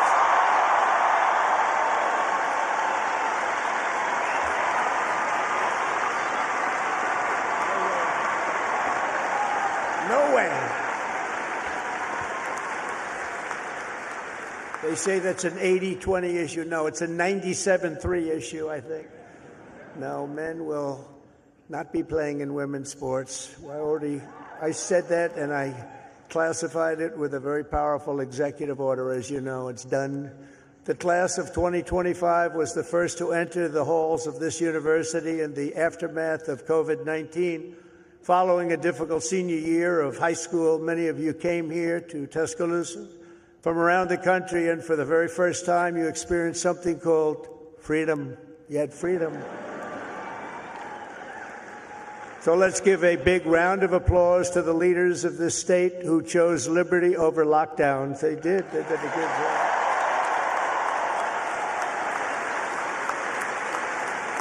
Did a good job. As you know, there are a few campuses in the world more beautiful than this one, and there are a few memories sweeter than the ones you have formed really at this capstone and at the capstone. You'll miss the beautiful sounds of Denny chimes, the excitement of lining the Walk of Champions, the Saturday tailgates at the Quad. As you graduate, it's natural to reflect on 4 years of happy memories, and you've really had happy memories here. You've done a lot of winning. Winning is a good thing to do. But today I'm also asking you to look forward to really something very, very bright and more promising, and it's going to be an even more promising tomorrow, I promise you that. You're the first graduating class of the golden age of America. We're in the golden age. You watch. This is the golden age.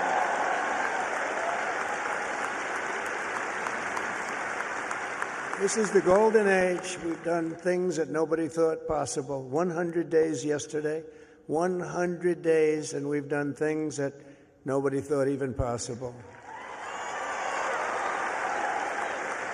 Like many generations before you, you're graduating at an exciting time for our nation, a period of both extraordinary change and incredible potential and what will be unbelievable growth. You're going to see that very soon. You're going to see it starting very, very soon. The whole world is talking about it. Our country has always been defined by its ability to reform and reinvent itself, to meet the challenges of the next era. The last 4 years were not good for our country, but don't let that scare you. It was an aberration. We're run by people who truly at that time, 4 years, we were run by people that didn't have a clue. They didn't have a clue. I'm trying to be nice when I say it that way. They allowed our beautiful USA to be laughed at, scorned, and taken advantage of by everybody. We were ripped off on trade by nations all over the world, both friend and foe, and oftentimes a friend was far worse on trade than the foe. But those days are over. You're at the start of something very, very big. You're going to see that very soon. Now, exactly 250 years after the first Patriots stood and fought at Lexington and Concord, we're in the midst of another kind of revolution, a revolution of winning and a revolution of common sense. Common sense.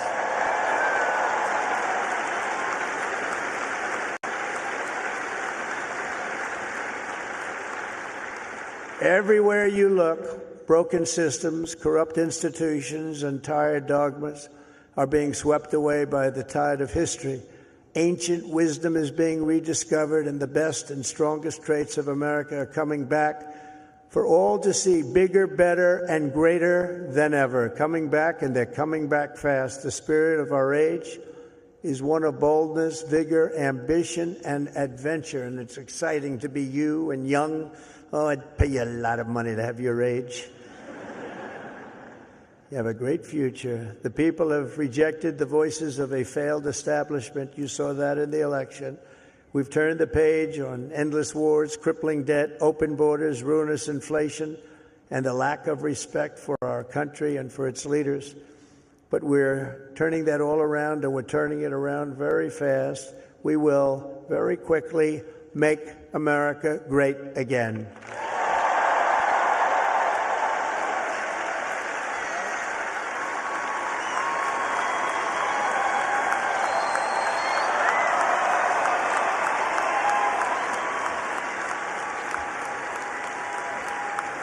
This week, we're celebrating the most successful first 100 days of any presidential administration in the history of our country, and we've been given a lot of credit for that, but 100 days does not a full term make. But we're going to do even better as we move along. In a matter of weeks, we've achieved the lowest number of illegal border crossings ever recorded.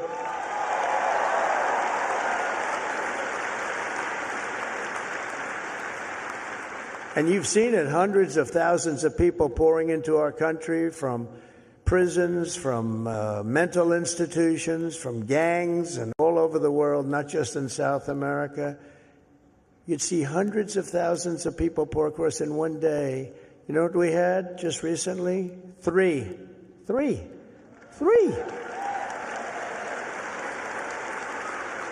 And we slashed the number of illegal aliens released into the United States by 99.999%.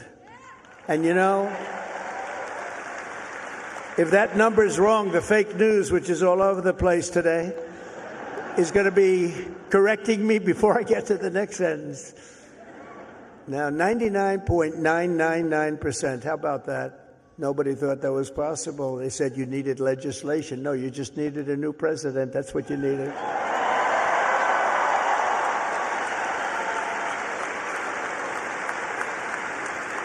But despite the tremendous success, as you've been reading, the courts are trying to stop me from doing the job that I was elected to do. We won by millions of votes. We won all 7 swing states, 7 out of 7. We won 312 electoral college votes. They said, 270 would be great. We won 312 and 2,750 counties versus 525 counties throughout the nation. That's why when you look at a map, it's all red. It's all red. Every inch of it is red, a little couple of blue dots.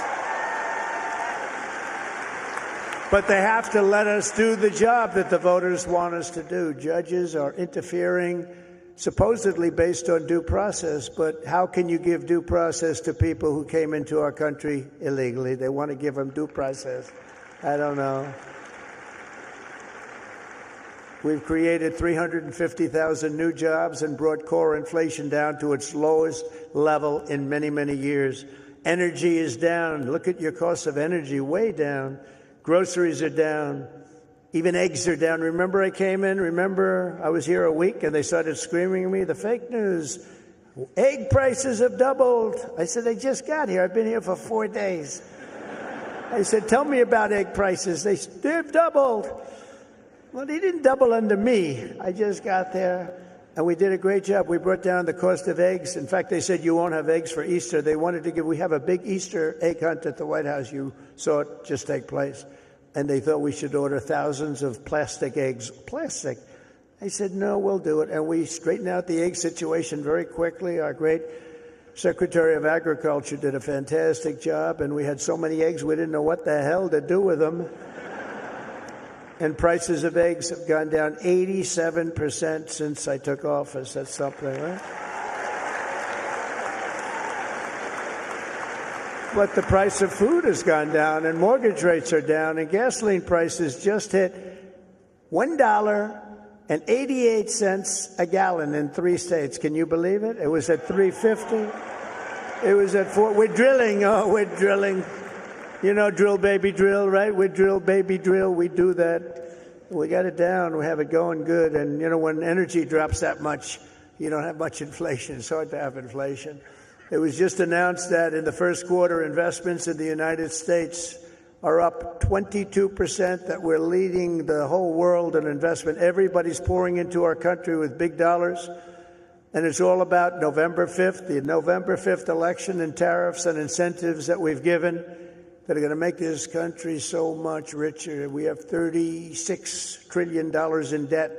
That's going to start to come off. It's going to come off rapidly, but we'll be over $8 trillion in investment, with Apple and others investing $500 billion each.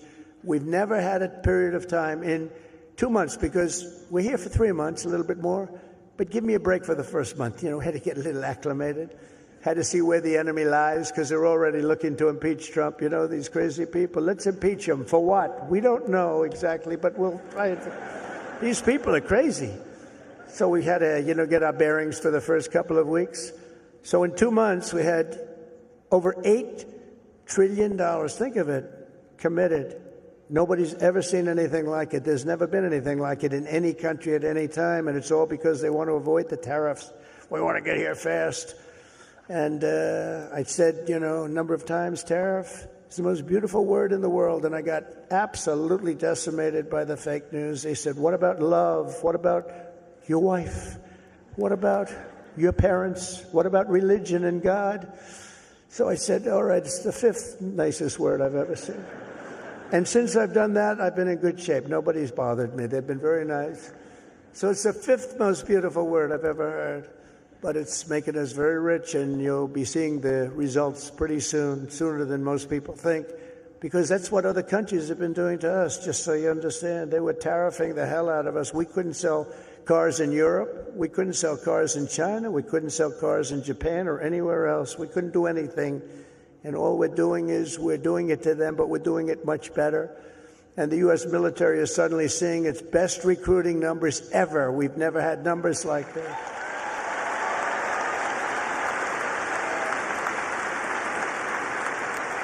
We now have waiting lists because there is such incredible spirit in our country. There's a great spirit. And just think, 6 months ago, and you remember, and it was embarrassing, before the election, 6 months ago, we were hearing and reading that numbers of those joining our military were at the worst levels ever. We've never had anything like it, right? You remember that? And now they're at the best levels ever. We have waiting lists to get into the military. We couldn't fill the positions, and that included in our police forces, our fire departments. We love our fire departments also. We can never forget our fire departments. But our police forces were begging for help. And now they're brimming over with people and applicants, and they're getting great ones. It's amazing what's taken place, and that's really the spirit. Each of the graduates in this arena will soon have the chance to help lead this project of national renewal. And that's what it is. It's a national renewal. We suffered so badly for 4 years. We had one of the greatest economies. We actually had the greatest economy in the history of our country during the first term of Trump. And then we got hit hard with inflation during the Biden economy. It was horrible. We were hit so hard. The worst probably ever. They say 48 years. We'll accept that. But I would say ever.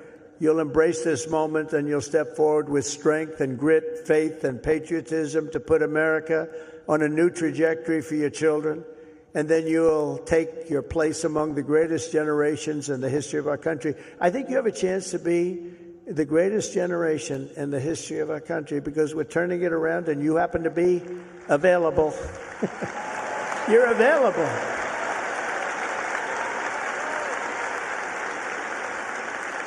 That's a good time to be available.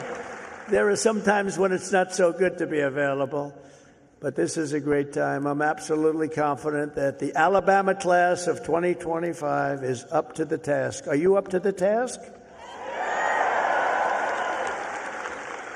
You learned a lot about winning here at Alabama, and now we need you to help win for America. For the business majors here today, I challenge you not merely to use your talents for financial speculation, but to apply your great skills that you've learned and had to forging the steel and pouring the concrete of new American factories, plants, shipyards, and even cities which are going up all over our country. Don't just build a strong portfolio, build a very, very strong America, and you're going to do that.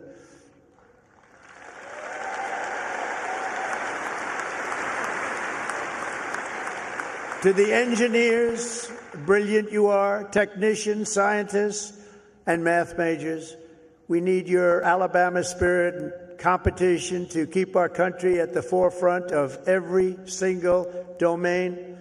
America should have the world's tallest buildings, design the fastest airplanes, build the greatest cars, do everything the absolute best, better than any other nation in the world, and you can do it. And we will soon land American astronauts on Mars. That will happen. That will happen.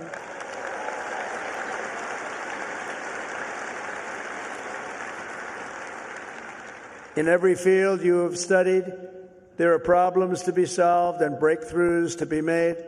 To the journalism majors, of which I've had a lot of problems with. So I must be honest. I'm not sure I like them. No, I do.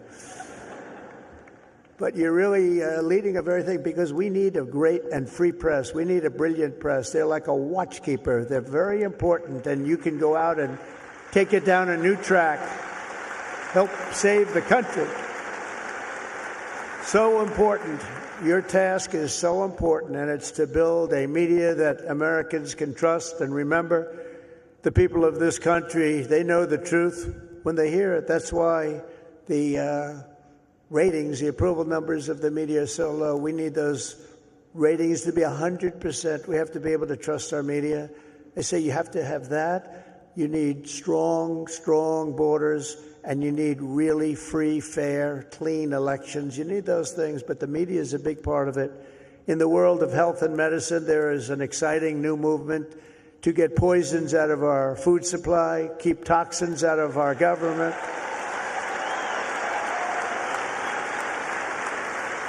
Clean out our environment and make America healthy again. And I think Bobby's going to do a great job, don't you? I think so. I think he's the guy we needed. And in government, it is the task of your generation to replace bureaucracy, graft, and waste with a new system that defends American freedom.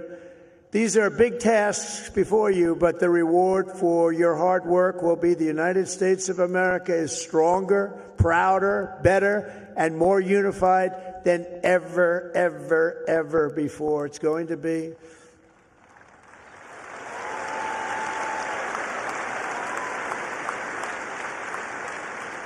As you embark on this great adventure, let me share some of the biggest lessons I've learned from a lifetime spent building dreams and beating the odds. I beat a lot of odds.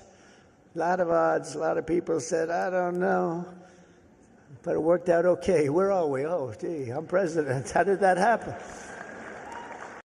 Now, you're going to be in the same position. But some of the would you like to hear some of the ideas, or should I just skip over that part, huh? That's going to be more interesting than all the other stuff, which was slightly political, right? I'm going to give it to you, though, just as I see it and as I've learned it, the hard way and the easy way. First, if you're here today and think that you're too young to do something great, let me tell you that you are wrong. You're not too young. You can have great success at a very young age. You're all very young. In America, with drive and ambition, young people can do anything. I was 28 when I took my first big gamble to develop a hotel in Midtown Manhattan, the Grand Hyatt, and it worked out incredibly well. But I was very young at the time. I was like a very young person in sort of an old person business. Steve Jobs was 21 when he founded Apple. Walt Disney was 21 when he founded Disney. James Madison, James Monroe, Alexander Hamilton, Thomas Jefferson. They were no older than 25 when they began the journeys that etched their names into the history books for all time. So to everyone here today, don't waste your youth. Go out and fight right from the beginning, from the day you leave this incredible university. Go out and fight tough, fight fair, but go out and fight. You're going to be very successful, because now is the time to work harder than you have ever worked before. Push yourself further than you have ever pushed yourself before. Find your limits and then smash through everything. Go and smash through. You've watched that football team smash through. You're going to do the same thing. You're at the age when you have the time and vitality to do really incredible things. If you just give it your all. You'll look back, and a decade from now, you'll be astounded by what you've achieved. You'll remember this day. You'll remember when the guy named Trump was giving the commencement address, and he said I could do it, and guess what? I did. I think you're going to remember that very fondly. I hope so.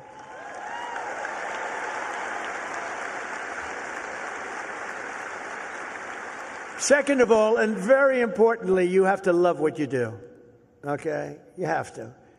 I rarely see somebody that's successful that doesn't love what he or she does. That's way you really like. Work isn't work. It's fun. I find it fun. I work all the time, and I find it fun. If I didn't find it fun, I wouldn't be successful, whether it was real estate or in showbiz. I had a lot of different careers, but I loved real estate so much, and I was very successful at real estate because I loved it. I learned a lot from my father because I watched him work. He worked he was a workaholic. He loved to work. He's a good man. He was a tough guy, tough as hell, actually. Now that I think back, I don't know if you could even get away with that nowadays. He was tough, but he was a good man, I'll tell you. And he worked 7 days a week. He worked Saturdays, Sundays. It didn't matter. And I learned by watching him, he loved his life. He loved what he was doing. He had a great long-term marriage, a long, many years. He beat me on that one. No, mine are very successful, but they haven't lasted quite as long. It was close to 70 years. That was a long time. I said, Pop, you beat me on that one. But you know what I learned from him? That he loved life, and all he did was work. I see people that don't work hard, and they're miserable. So go out and find. But he loved what he was doing, and you have to find something that you love, and you have to follow your own instincts. Listen to your parents. They're very wise, but you have to follow your instincts and your heart, your soul, and you want to be the very, very best you can be. Treat every day like a home game against Auburn. Fight like hell and enjoy doing it, and your coach can tell you all about that. Third thing is to think big. You know, you're going to do something, you might as well think big, because it's just as tough. You can think small. I know a lot of people, they thought small. They're very smart. I know others that weren't nearly as smart, but they had a better picture of the big picture, because it's just as hard to solve a small problem as a big problem, and it's just as much energy and everything else, except the result is going to be a smaller one. So love what you do, but think big if it's possible. Now, if it's not possible, that's okay too. You do something, you have to do something that you love. You will have all the same headaches and challenges, all the same delays and setbacks, so you might as well do something that's just amazing. America doesn't aim small. Alabama doesn't aim small, and neither do you. So think big when possible. Think big. Fourth is work hard. Work hard. Never, ever stop. An example is a great athlete, actually, Gary Player, golfer, great golfer. He wasn't as big as other men. He was actually on the small side. Don't tell him that. Friend of mine, don't tell him that, because he doesn't understand that. But he worked very, very hard. He made up for it. He never stopped. He won 168 golf tournaments. Think of that, 100. I said, Gary, you're winning like every weekend. Do you ever choke or anything? I don't know what choke means. And he made a statement years ago that I read, and I thought it was sort of an incredible statement. He said, it's funny, the harder I work, the luckier I get, right? Think of that. The harder I work, the luckier I get. So you really have to work hard, and you're going to be successful because you have the talent. To get into this school is not easy. To get through it is even more difficult. You have a lot of talent. Fifth is don't lose your momentum. You just want to keep it going, and you have to know if you are losing it. You have to know when you're losing it, so maybe you stop, and maybe it's time to stop. Listen to the feedback, think through your plan very carefully, and keep moving fast. The word momentum is very important. I mean, I'll just tell you a little story about a great real estate developer named William Levitt. He built Levittown. Some of you might live in a Levittown. He was the biggest developer in the whole country in the 1940s and so. And he built these jobs. He started with one house, then 2 houses, then 20 houses, then thousands and thousands of houses. And a company, Gulf and Western, came along and they said, we're going to make you an offer to buy your company. And they offered him a lot of money, more money than he ever thought he could make. And he retired, lost his momentum. He retired, and he led a beautiful life. He had a wife, I must tell you, it was his second wife. It was a trophy wife. What can I say? I don't like telling you everything, but we're all friends, right? Can we talk? We're all friends. He had a trophy wife, and he lived a different life. He moved to the south of France, but he it was a life of tremendous luxury. He had so many millions of dollars. He was given a fortune for the company, and 10 years went by, and then 15 years went by, and he got a call from this big conglomerate, Gulf and Western, and they said, we're not doing well with the purchase, because he used to pick up every nail, every piece of sawdust, every piece of wood, every chip, everything, and he'd sell it. He'd make a couple of bucks. Everything was perfect. They can't do that. You know, these big companies, they don't do that. You see it a lot when an entrepreneur sells to a big company and then he ends up buying the company back for peanuts later on. Happens a lot. But he was the best at what he did. But 15 years went by and he was so excited, and they sold him back his company. And he started, and he was going to tear apart the world because he got bored with a life of luxury. And he started building and building and building, and the markets turned on him, and he went bad. He lost everything, and he went bankrupt, absolutely bankrupt.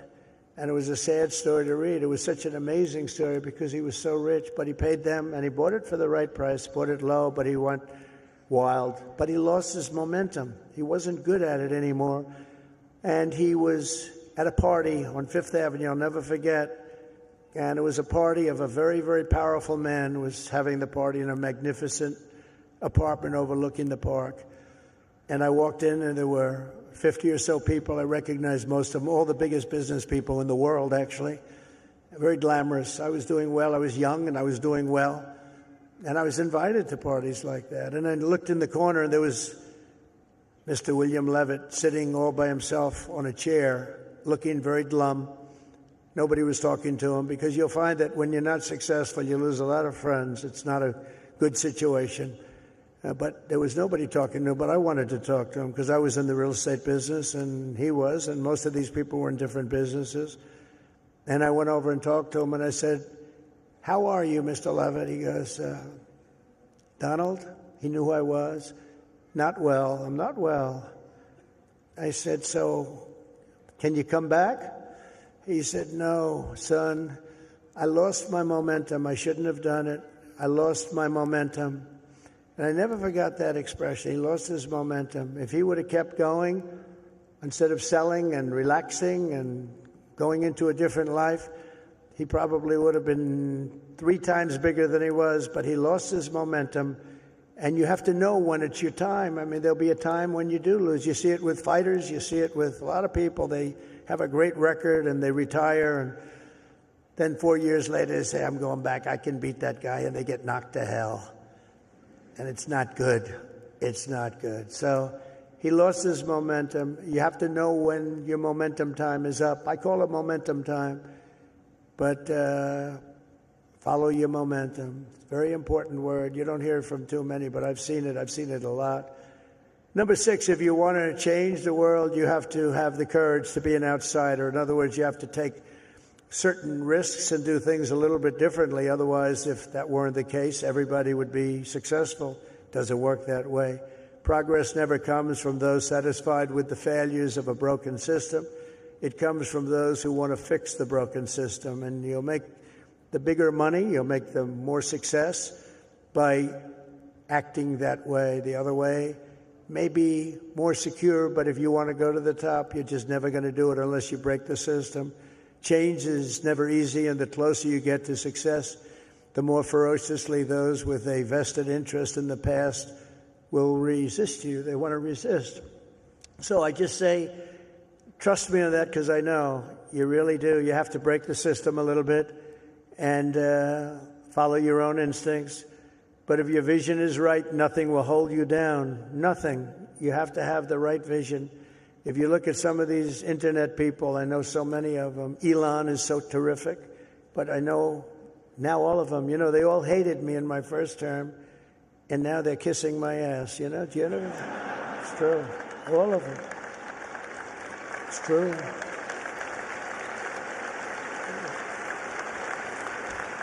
It's amazing. It's nicer this way. Now, in the first, they didn't know what happened because I won an election that, there was never a businessman that won a presidential election.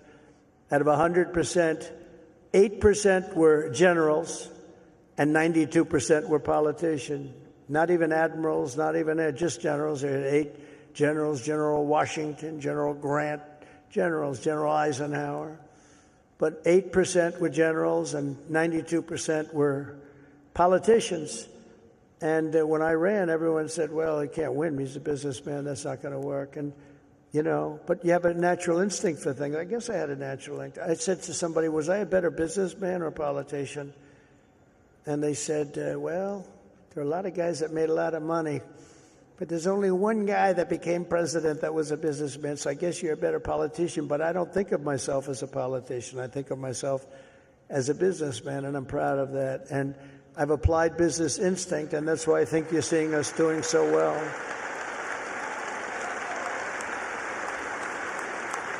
So number 7 is to trust your instincts, common sense. You can go very far in life with common sense. And I applied that to politics because some of these things, like they had open borders.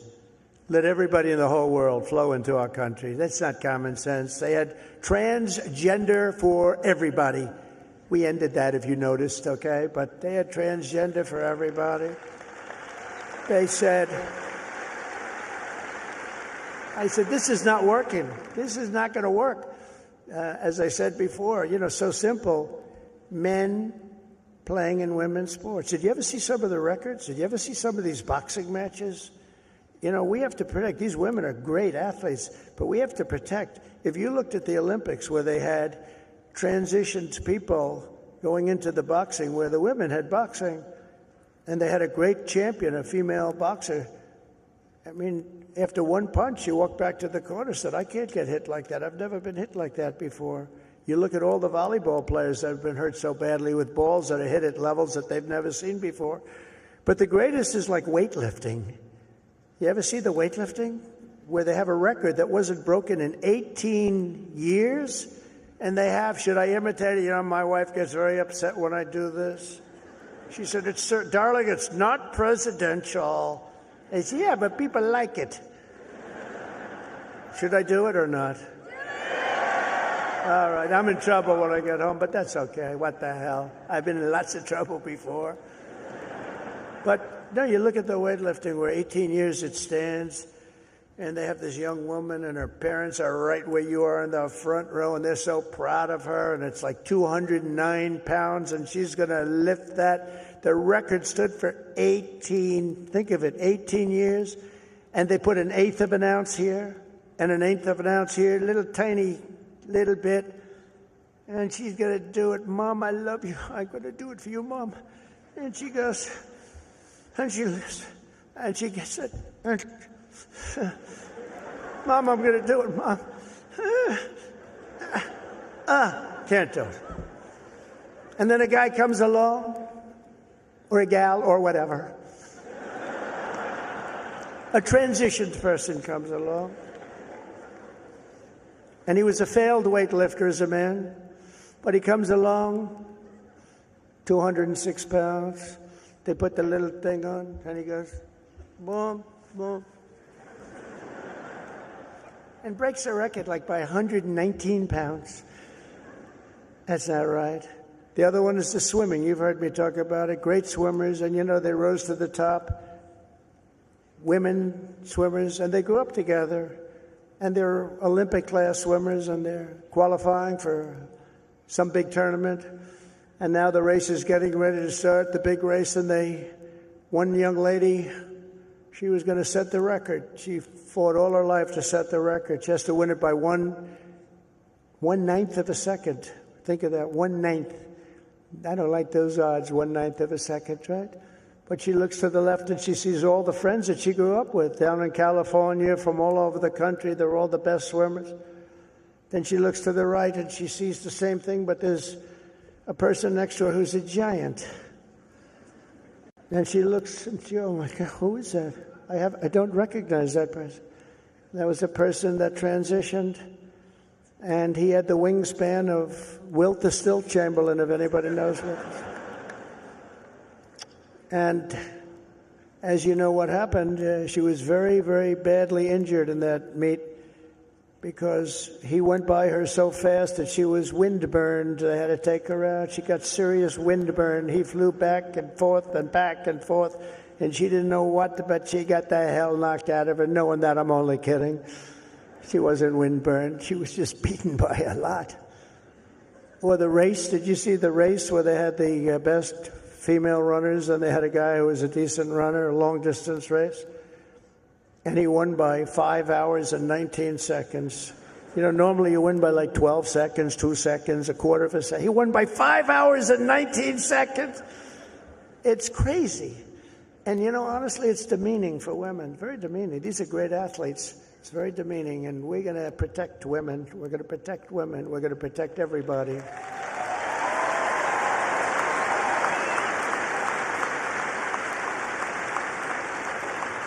So now that I'm in trouble with my wife, I'm going to blame the University of Alabama for asking me to go through with that stuff. But it's pretty descriptive, isn't it, really? It helps when you know that borders are not racist, speech is not violence, America is good, terrorists are bad, men can never become women, police are not criminals, and criminals are not victims. Eighth, everybody should believe. Thank you. Thank you very much. Everybody should believe in the American dream. It's real, it's there, and it's right before you. We're coming back to the American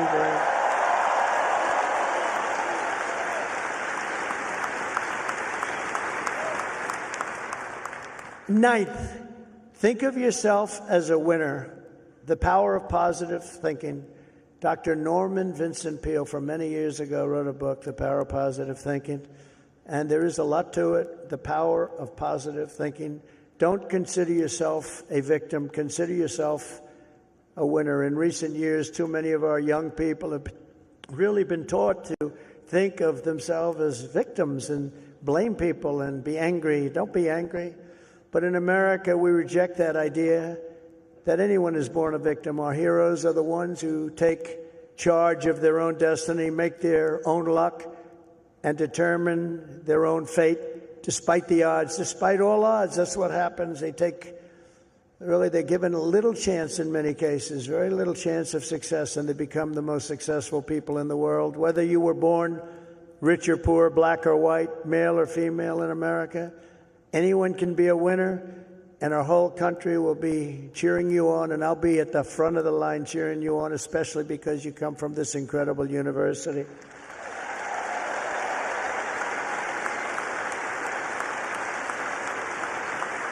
And next is to be an original. The all-time greats were people who had the confidence to be a little different.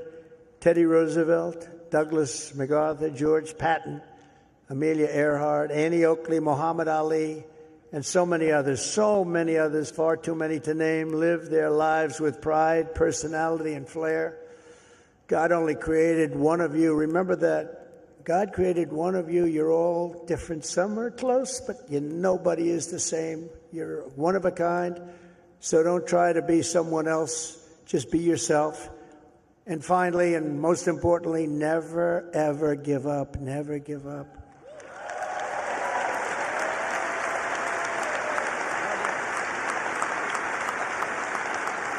Never give up.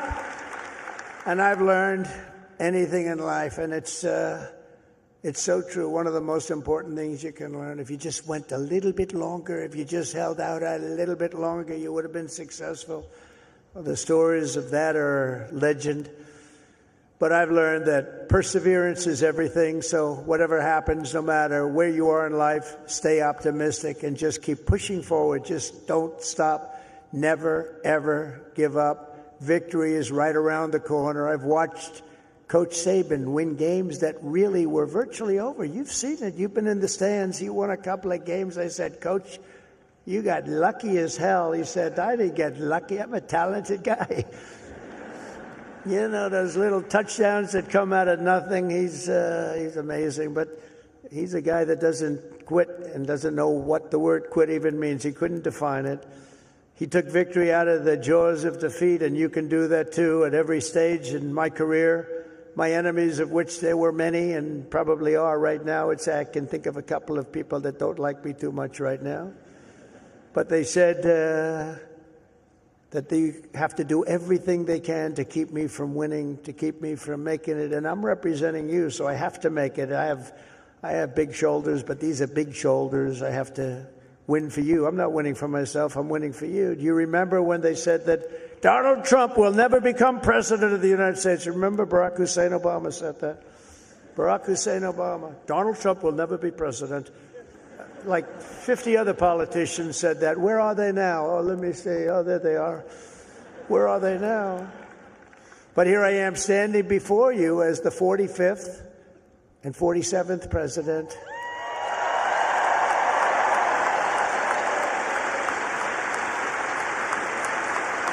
You heard that a lot. But against all odds, I did great in 2016. 2016, how great was that? And then I did much better in 2020. Sorry, the election was rigged. But it was a rigged election. And then in 2024, I made it too big to rig. I said, we got to do this again. We got to do this again. And we made it too big to rig. We made it. That was a great expression. I said, you got to go and vote. Even though I was leading big in the polls, I said, it doesn't matter. You got to make it too big to rig. And they did. They went out and they voted and voted and voted. And we won the whole thing. And it was so good. And it's such a great mandate for our country. That's the important thing. So never let anyone tell you that something is impossible. Ever, ever, ever. In America, the impossible is what we all do best. There is nothing you cannot do if you are willing to fight for it. You got to fight, fight, fight. Oh, I've heard that expression.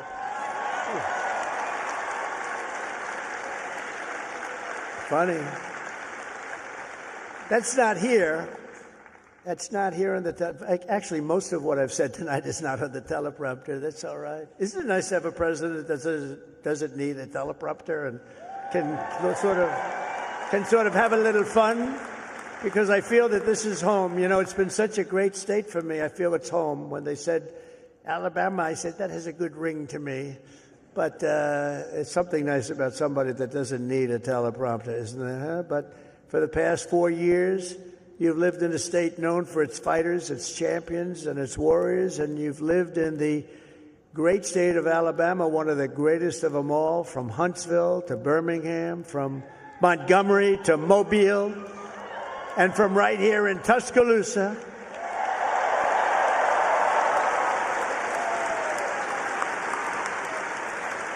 To the gleaming shores of the Gulf of America.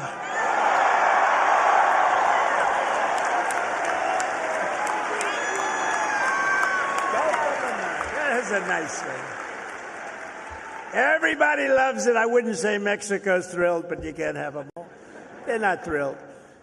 You continue the legacy of Alabama legends who blazed the trails, won the games, tilled the fields, forged the steels, built the ships, and gave us the victories that built America and changed the world. The entire world was changed by our victories.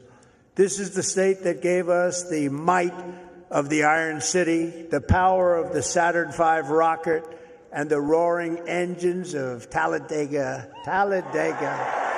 We love Talladega. We love Talladega. This is the state that gave us nothing but victory, the state of some of the greatest heroes in history, like Willie Mays, Jesse Owens, Joe Louis, your coach, Nick Saban, Hank Williams, and many others. Some of you will leave here today and travel the world, but you will always know that this state, as this is really sweet home Alabama, right? It's always going to be your place. I sort of feel that way myself, because from a political standpoint, it's just been, we connected from day one. From the first day I set my foot on this beautiful soil, I connected with Alabama. And here in Alabama, we believe that the men and women who built this country are heroes, and that America's destiny is to be the single greatest nation on the face of the earth. And we're bringing it back at a speed that nobody thought was possible. We believe in freedom and family, God and country. We cherish our Constitution. We revere our Bible. And we salute our great American flag.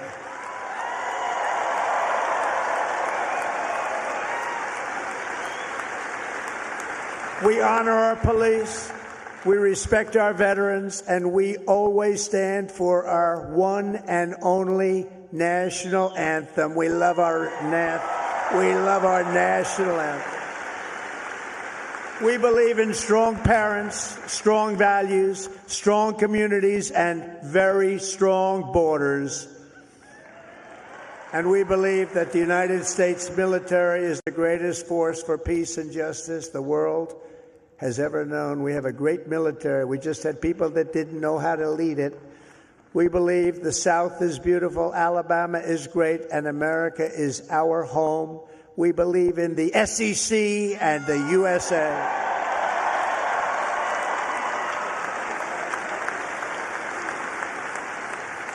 Graduates of the Alabama class of 2025 standing here before you in this magnificent arena, it is clear to see the next chapter of the American story will not be written by the Harvard Crimson. It will be written by you, the Crimson Tide. True. That's true. That's true.